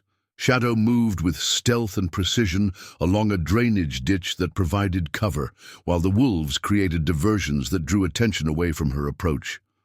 "We need to support their move," Jackson decided. "Give them a chance to reach that vehicle."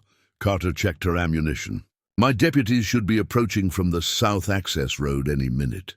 If we can create enough pressure from this position, it might give your furry friends the opening they need." Walsh chambered around in his shotgun. "Thornton will have a secondary control system. Standard protocol for this type of operation.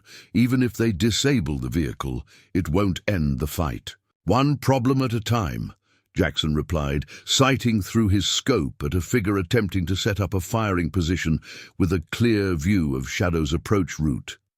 His shot sent the operator diving for cover, disrupting what would have been a clean shot at the Bobcat. Sarah had been studying the drone feed with growing concern.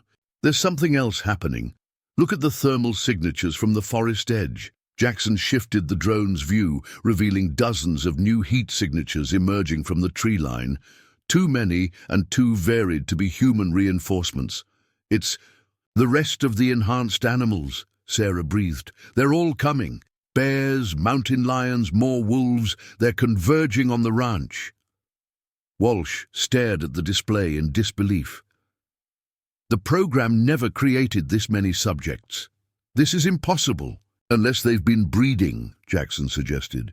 "You said this has been going on for at least 18 months. What if the original enhanced animals passed their modifications to offspring?" "Genetic transmission of neural enhancements wasn't confirmed in the research," Sarah said, her scientific mind racing to process the implications. "But if they succeeded, then this is much bigger than a covert government program gone rogue," Carter finished. "This is the beginning of something entirely new." As the night erupted into intensified conflict around them, Jackson Blackwood watched the unfolding battle with the strange certainty that regardless of who prevailed in the immediate confrontation, the world had already changed irrevocably. What had begun with a dead Mustang, placed as bait, had revealed a transformation of the natural order that could never be undone.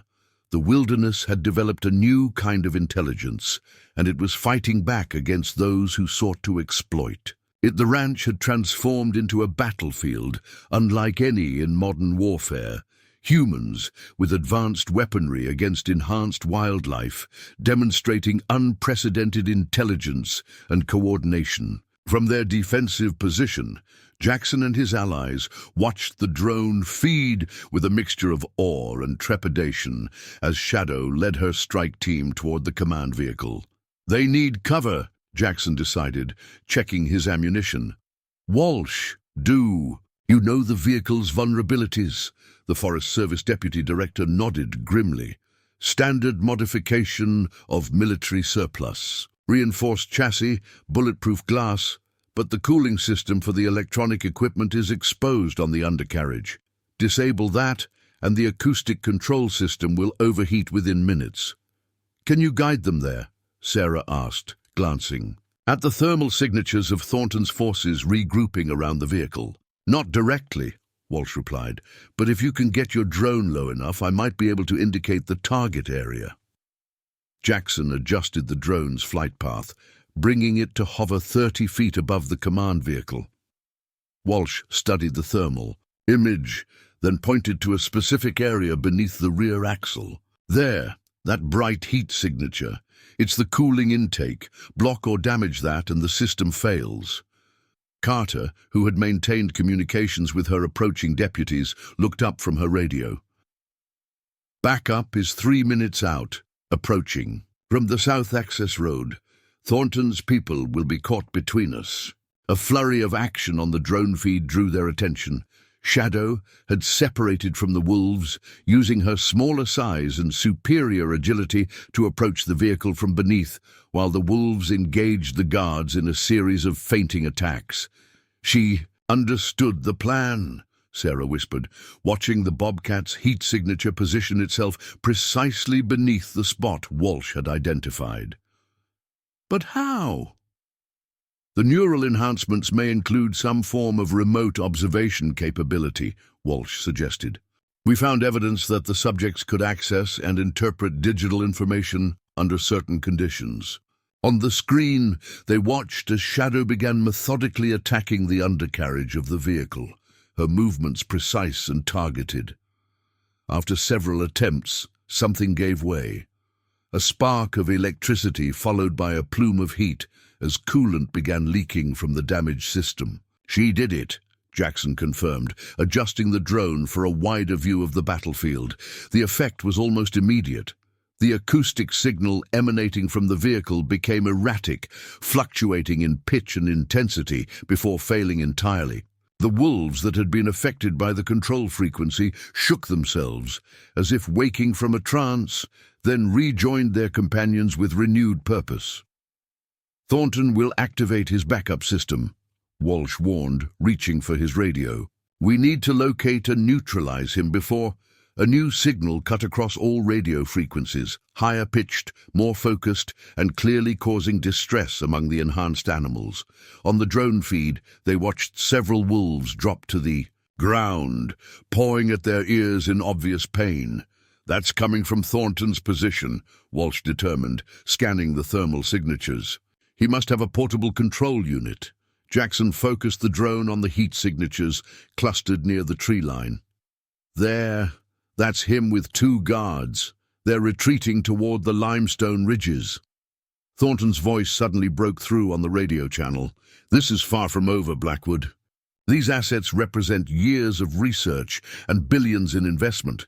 The technology has military applications beyond anything you can imagine." "Those assets are living beings you've experimented on," Jackson replied, his voice cold with anger. "And they're making their own decisions now." The drone feed showed a remarkable response to the new control signal.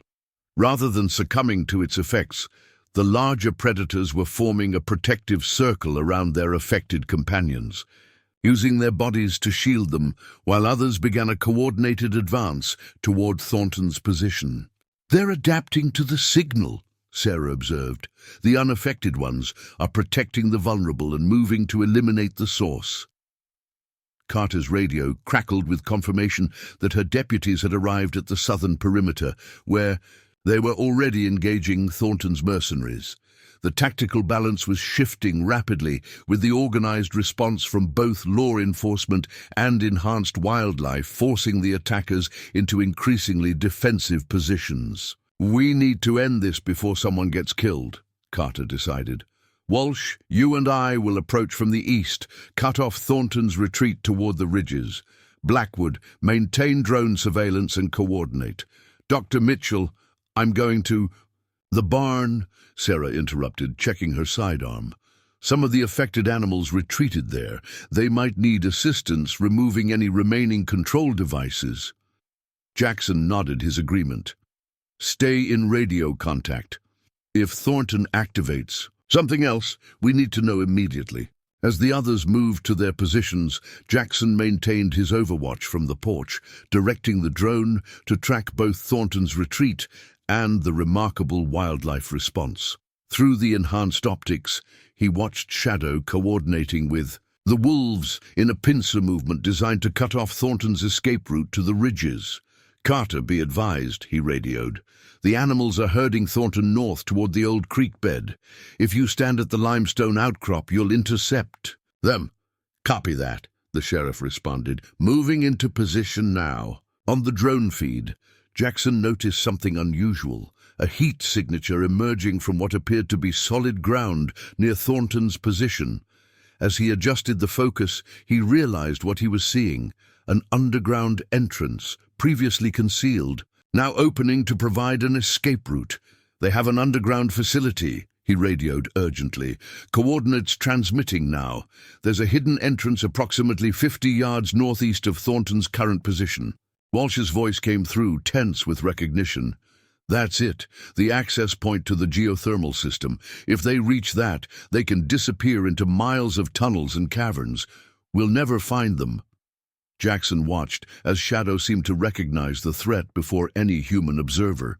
The Bobcat changed direction, abandoning the pursuit of Thornton to race toward the hidden entrance. 3 wolves immediately followed her lead, as if understanding her intent without any visible communication. "They're moving to block the entrance," Jackson reported, adjusting the drone to maintain visual contact. What happened next defied conventional tactical analysis. As Thornton and his guards approached the hidden entrance, they found themselves confronted not just by Shadow and her wolf allies, but by a coordinated blockade of wildlife that had emerged from multiple directions. Bears positioning themselves directly before the entrance, mountain lions taking high ground on nearby rocks, and wolves forming a perimeter that left no escape route except back toward the approaching law enforcement. "They've boxed them in," Jackson realized, watching the thermal signatures converge. "Perfect containment formation." Thornton's voice broke through the radio again, now edged with desperation. "Do you have any idea what's at stake here? These animals are just the beginning. The neural technology has applications beyond military. EU's human cognitive enhancement, direct neural interfaces with artificial intelligence systems. We're on the verge of evolutionary advancement." "At what cost?" Jackson countered. "Illegal experimentation, murder, weaponizing wildlife?" "Acceptable. Costs for unprecedented progress," Thornton insisted. "Every scientific breakthrough requires sacrifice." On the drone feed, Jackson watched Sheriff Carter and Walsh approaching Thornton's position from opposite directions, effectively completing the containment strategy initiated by the enhanced wildlife. The mercenaries, seeing their tactical situation deteriorate, began surrendering to Carter's deputies at the perimeter. "It's over, Thornton," Jackson radioed. "Your team is surrounded. Law enforcement has secured the ranch. There's nowhere left to run." A sudden flurry of movement on the thermal feed showed Thornton making a desperate break toward the entrance, his guards providing covering fire that forced the wildlife to temporarily withdraw. Shadow, however, held her position directly in Thornton's path, refusing to yield despite the obvious danger. "No!" Jackson shouted, watching helplessly as Thornton raised his weapon toward the Bobcat. Before he could fire, a wolf, the large male Sarah, had freed from the control collar, launched from a concealed position, striking Thornton with precision that sent his weapon flying but didn't maul the man as a wild animal might have done. The guard attempting to aid Thornton found himself similarly disabled by coordinated action from 2 mountain lions that separated him from his weapon without inflicting serious injury. Within moments, Thornton and his remaining personnel were contained, surrounded by a circle of enhanced predators that maintained perfect discipline, neither retreating nor attacking, simply holding position until human law enforcement could arrive. "They're taking prisoners," Walsh observed with quiet amazement as he approached the scene, weapon trained on Thornton. "Not hunting, capturing." Sheriff Carter secured Thornton with professional efficiency, reciting his rights as she handcuffed him, The BLM director's expression reflected not fear of the animals surrounding him, but devastating recognition of what their behavior represented. "You have no idea what you're witnessing," he told Carter as she led him away. "This isn't just animal intelligence. It's the emergence of a new form of networked consciousness, and now it's loose in the wild." From his position at the ranch house, Jackson monitored the thermal feeds as the confrontation wound down. The enhanced animals maintained their positions until all human threats were neutralized, then began a coordinated withdrawal, not fleeing in panic, but retreating in structured groups with apparent sentry positions and rear guards. Sarah's voice came through on the radio from the barn. "Jackson, you need to see this. Something extraordinary is happening." Setting the drone to autonomous monitoring mode, Jackson made his way to the barn, rifle still ready, but no longer expecting immediate threats. Inside, he found Sarah kneeling beside the young bear cub they had discovered earlier. The wolves had returned, along with Shadow, all gathered in what appeared to be a deliberate formation around the injured cub. "They brought me these," Sarah said softly, indicating a collection of plants arranged precisely on the ground beside her. Yarrow, echinacea, and what appears to be willow bark, all with documented medicinal properties. "They're showing me how to treat the cub's injuries." Jackson stared at the carefully arranged plants, then at the assembled predators, watching Sarah's actions with evident intelligence. "They're teaching you? Or reminding me," Sarah suggested, carefully applying a poultice of crushed herbs to the cub's wounded paw. "These are traditional treatments that wildlife biologists have documented in certain indigenous knowledge systems. Somehow they've accessed and implemented this information." The wolves maintained a respectful distance, but their attention remained focused on Sarah's treatment of the cub. Shadow approached Jackson, movements deliberate as she placed something at his feet, the control device Thornton had been using, now disabled. "Thank you," Jackson said quietly, bending to retrieve the device. As the immediate crisis subsided, law enforcement secured the property and began processing the mercenaries who had survived the encounter. Medical teams treated the injured, while evidence collection units documented the extraordinary scene. The enhanced wildlife, having accomplished what appeared to be their objectives, gradually withdrew to the forest edges, not disappearing entirely, but establishing a watchful perimeter around the ranch. Walsh joined Jackson and Sarah in the barn, his expression reflecting the profound implications of what they had witnessed. "The Oversight Committee will want all these animals captured or eliminated," he said without preamble. "Standard protocol for escaped research subjects, especially those with military applications." "They saved our lives," Jackson replied firmly, "and they showed remarkable restraint. They could have killed Thornton and his people, but they chose containment instead." Sarah nodded in agreement. What we witnessed wasn't just enhanced intelligence, it was ethical decision-making. They distinguished between combatants and non-combatants, used appropriate force, and prioritized capture over killing. "Which makes them even more significant from a national security perspective," Walsh countered. "Imagine foreign powers getting access to this technology. The pressure to contain this situation will be immense." Sheriff Carter entered the barn, holstering a weapon as she assessed the unusual gathering. "Thornton and the senior mercenaries are secured. We've confirmed 3 fatalities among their personnel, all from the initial vehicle explosion, none from wildlife attacks. My deputies are establishing a security perimeter around the ranch until federal authorities arrive." "Which federal authorities?" Jackson asked pointedly. Carter's expression suggested she understood his concern. "For now, the FBI field office from Jackson. I've specifically requested their Special Investigations Unit rather than any agency connected to land management or wildlife resources." "Smart," Walsh approved.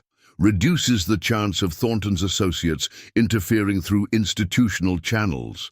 The immediate crisis had passed, but Jackson knew the true challenge was just beginning. The enhanced wildlife retreating to the eye. Forest edges represented something unprecedented, a new form of intelligence emerging in the natural world, one with potential implications that extended far beyond the boundaries of his ranch. "What happens now?" he asked, the question directed not to any specific person, but to the extraordinary situation they found themselves in. Sarah was the first to respond, her scientific mind already processing possibilities. "These animals have demonstrated intelligence, ethical reasoning, coordination across species, and strategic thinking.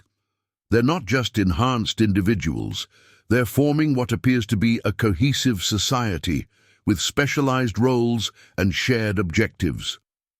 A society that might see humans as adversaries, given their experiences," Walsh noted grimly, "or as potential allies," Jackson countered, looking toward Shadow, who remained at the barn entrance watching their discussion with evident interest. "They could have disappeared into the wilderness hours ago. Instead, they've maintained contact and demonstrated cooperation." Carter's practical law enforcement perspective cut through the philosophical implications.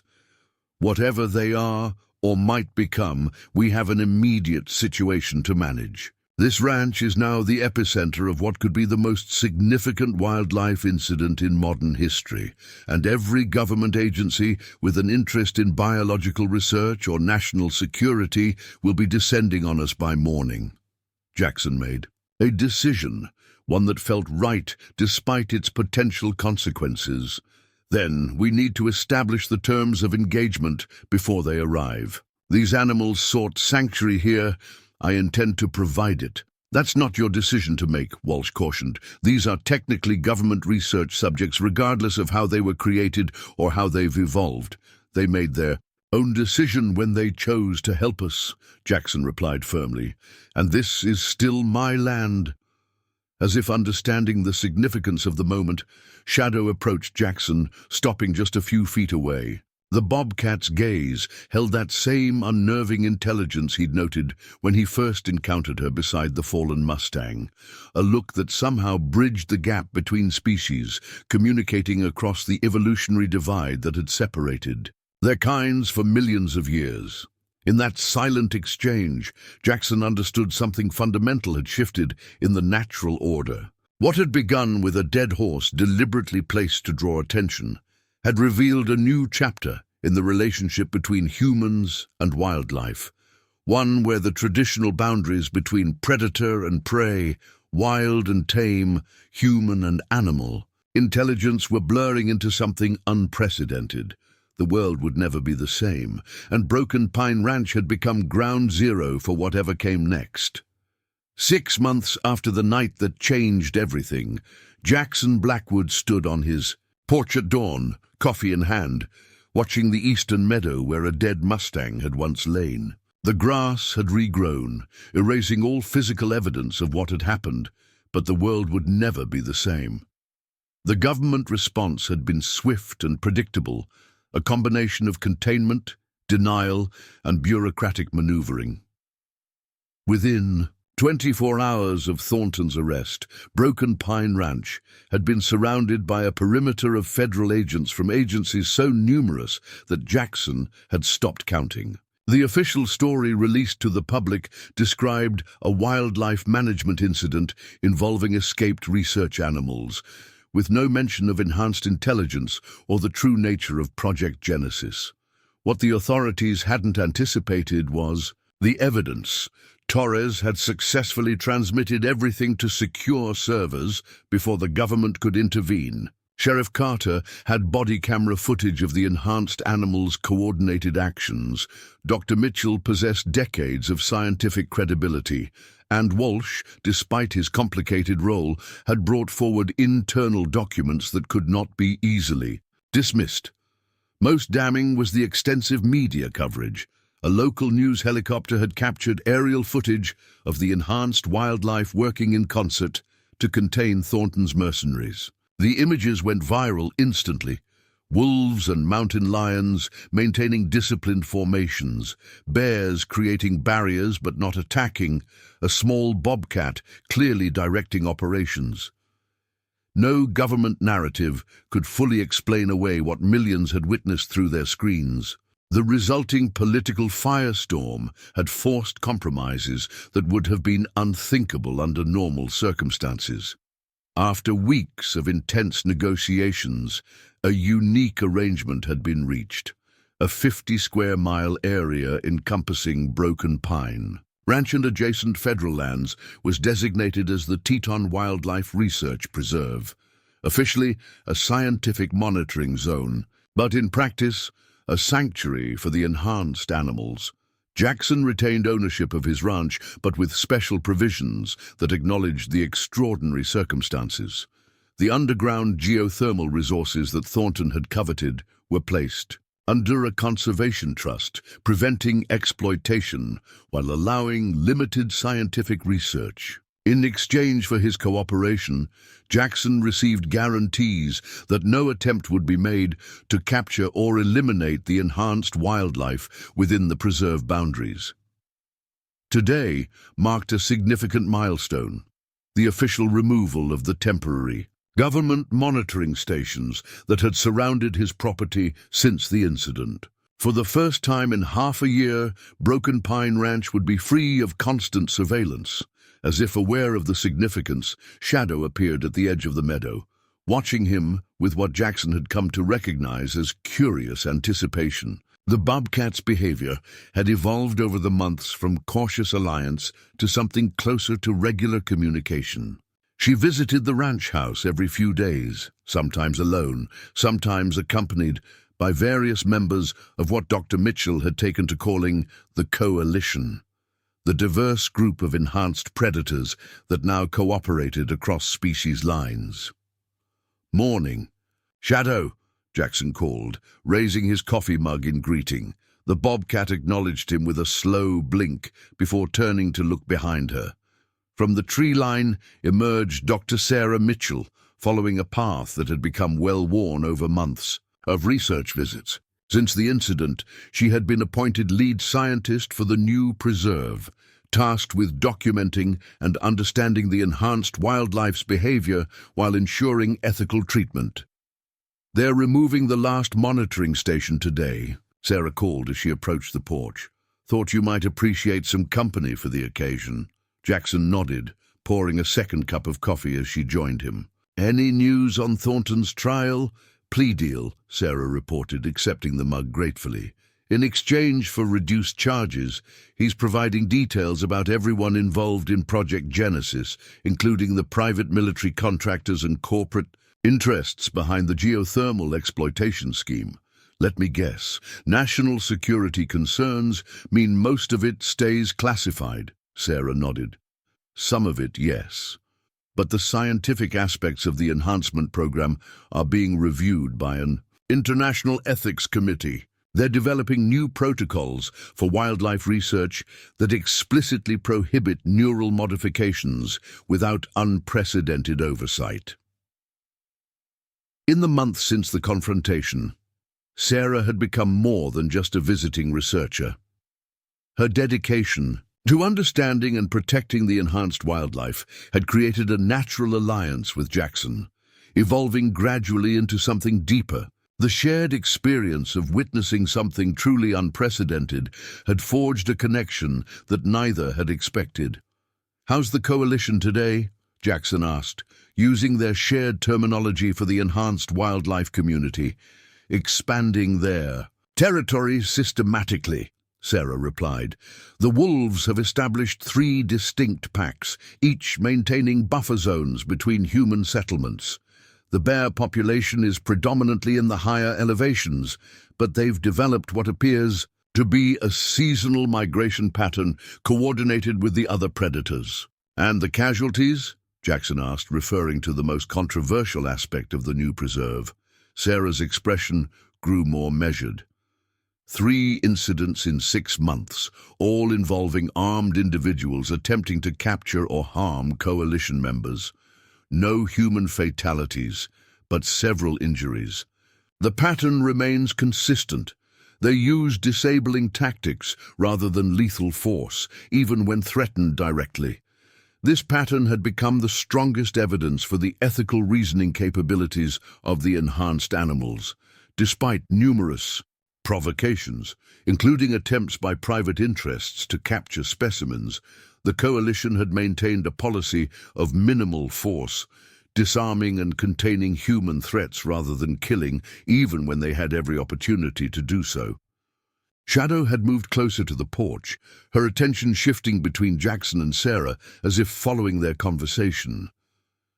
After months of observation, Sarah had developed a theory that the enhanced animals could understand significant portions of human speech, particularly contextual meanings related to safety, territory, and intentions. Senator Reynolds is holding a press conference today about the preserve, Sarah continued. Word is, he'll announce permanent protection status, removing the temporary research designation. About time, Jackson replied. 6 months of proving these animals aren't a threat should be enough. The political battles surrounding the preserve had been nearly as intense as the physical confrontation that created it. Conservative interests had demanded complete containment or elimination of the enhanced animals, citing national security concerns. Environmental groups had split between those who saw the coalition as an abomination requiring quarantine, and those who championed them as evidence of nature's resilience and adaptability. Through it all, Jackson had maintained his position. The animals had earned the right to determine their own fate. Their intelligence, coordination, and ethical restraint demonstrated capacities that demanded respect rather than control. A series of distinct howls echoed from the direction of the limestone ridges, wolf communications that had become familiar over the months. Shadow's ears perked up immediately, her attention shifting to the forest. That's the central pack, Sarah noted, recognizing the specific pattern. They've been monitoring the government team dismantling the northern observation post. Jackson checked his watch. Right on schedule. The feds promised to be out by noon. The sound of an approaching vehicle drew their attention. Sheriff Carter's cruiser appeared on the access road, followed by a Forest Service truck driven by Deputy Director Walsh, now promoted to Regional Director following Thornton's removal. The past 6 months had transformed Walsh as well. His role in exposing Project Genesis had initially placed him in a precarious position within the federal bureaucracy, but public interest in the case had made him too visible to quietly remove. Instead, he'd been elevated within the Forest Service and tasked with implementing new wildlife management protocols inspired by what they'd learned from the enhanced animals. Figured you'd want to witness the final withdrawal, Carter called as she stepped from her vehicle. Last federal monitoring team is packing up as we speak. Any incidents? Jackson asked, descending from the porch to greet them. None, Walsh confirmed, though your friends have been keeping a close eye on the operation. He nodded toward the tree line, where several wolves could be seen maintaining a watchful distance. They're just making sure everyone leaves who's supposed to, Jackson replied with a hint of satisfaction. Carter produced a document from her jacket. Your pocket. This came through this morning. Official designation change for the preserve. Effective immediately, the research qualifier is removed. It's now simply the Teton Wildlife Preserve with permanent protected status. Sarah accepted the document, reviewing it with professional interest. No mention of the enhancement program or special monitoring provisions. That was intentional, Walsh explained. Senator Reynolds convinced the committee that calling attention to their unique status only increases the risk of outside interference. On paper, it's just another wildlife preserve, with some very unusual residents, Jackson added. The 4 of them had become an unlikely alliance over the months. A rancher, a wildlife biologist, a county sheriff, and a federal official united. by their shared experience and common goal of protecting something unprecedented in the natural world. "There's something else you should see," Walsh said, retrieving a folder from his truck. "Our monitoring teams captured this 2 weeks ago in the high country." The folder contained photographs of what appeared to be deliberate arrangements of stones and branches at various locations throughout the preserve. Some formed simple shelters, others appeared to mark territory boundaries, and several created what looked like meeting areas, circular clearings with stones positioned for sitting. "They're building structures," Sarah realized, examining the images with scientific amazement. Not just using natural features, but actively modifying their environment to create specific functional spaces. "The technical term is environmental engineering," Walsh confirmed. "It's unprecedented in wild populations, especially across species lines. Different predators are collaborating on these constructions for shared use." Jackson studied the images, recognizing several locations he'd visited during his regular patrols of the ranch boundaries. "I've seen some of these. Though they might be left by hikers, they seemed unusual." "There's more," Carter added, her expression suggesting she still found the information difficult to process. "We've documented food sharing between species, wolves leaving portions of kills for bear cubs, mountain lions relocating caches to shared territories during harsh weather. They're developing what can only be described as a resource distribution system."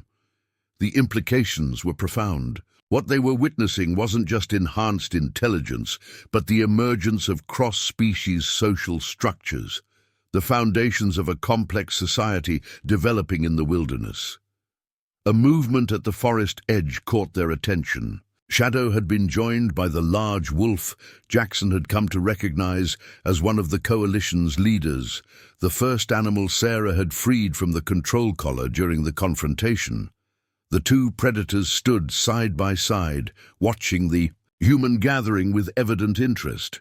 "They're curious about the documents," Sarah observed. "They recognize official papers as significant based on our reactions to them." Jackson made a decision, one that felt right despite its unconventional nature. He approached the animals slowly, holding the preserve designation document where they could see it clearly. "It's official," he told them, his voice carrying across. "The space between species. The preserve is permanent. Your home is protected." The wolf's ears moved forward, focusing intently on Jackson's words. Shadow took a few steps closer, her gaze shifting between the document and Jackson's face. Whether they understood the specific content was impossible to know, but their attention to the interaction was undeniable. "I still can't get used to that," Walsh admitted, watching the exchange from a respectful distance. "The way they focus on communication attempts. It's like they're trying to bridge the gap from their side as much as we are from ours."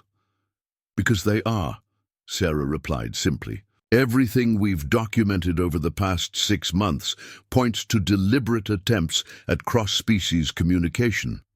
Not just with us, but between different predator groups. They're developing a shared language of sorts."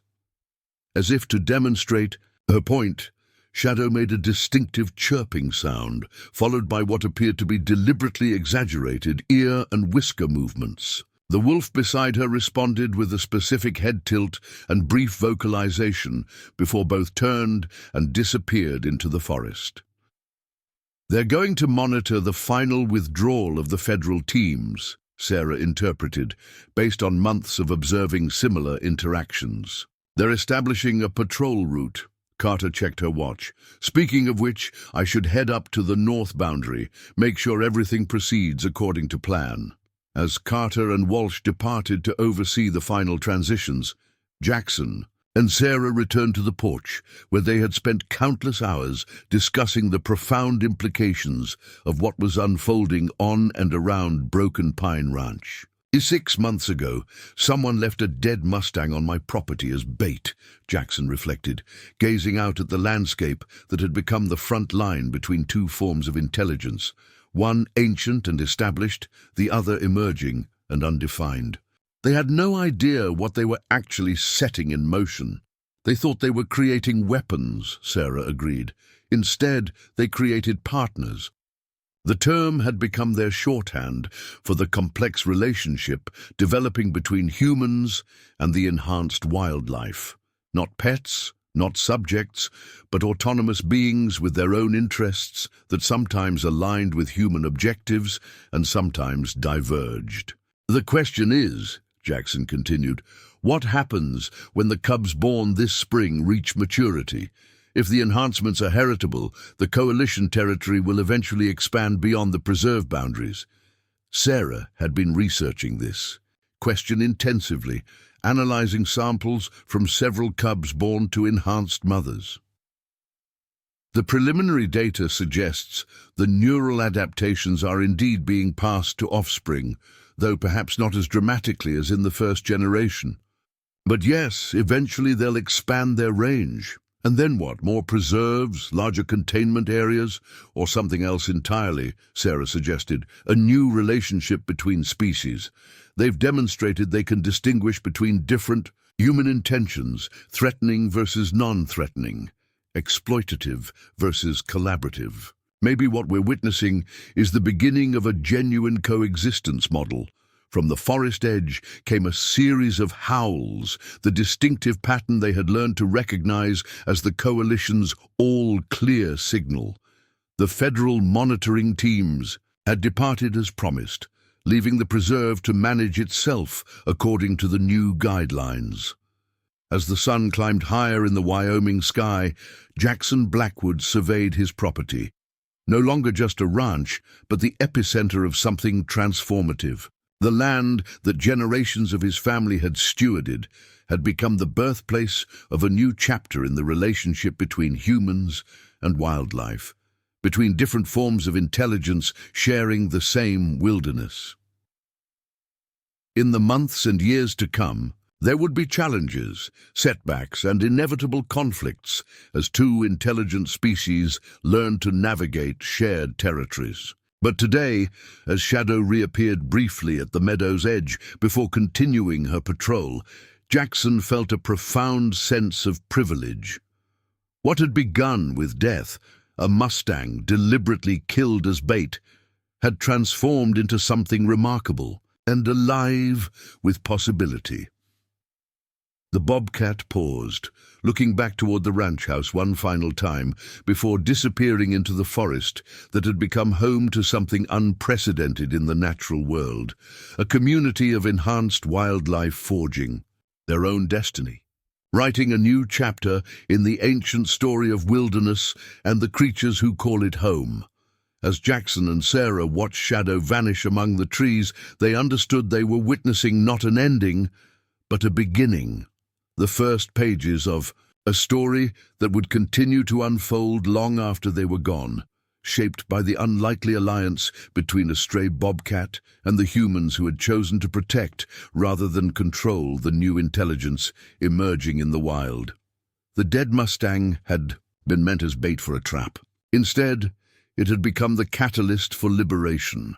Not just for the enhanced animals, but for a new understanding of what was possible when different forms of intelligence chose cooperation over conflict, protection over exploitation, and mutual respect over domination.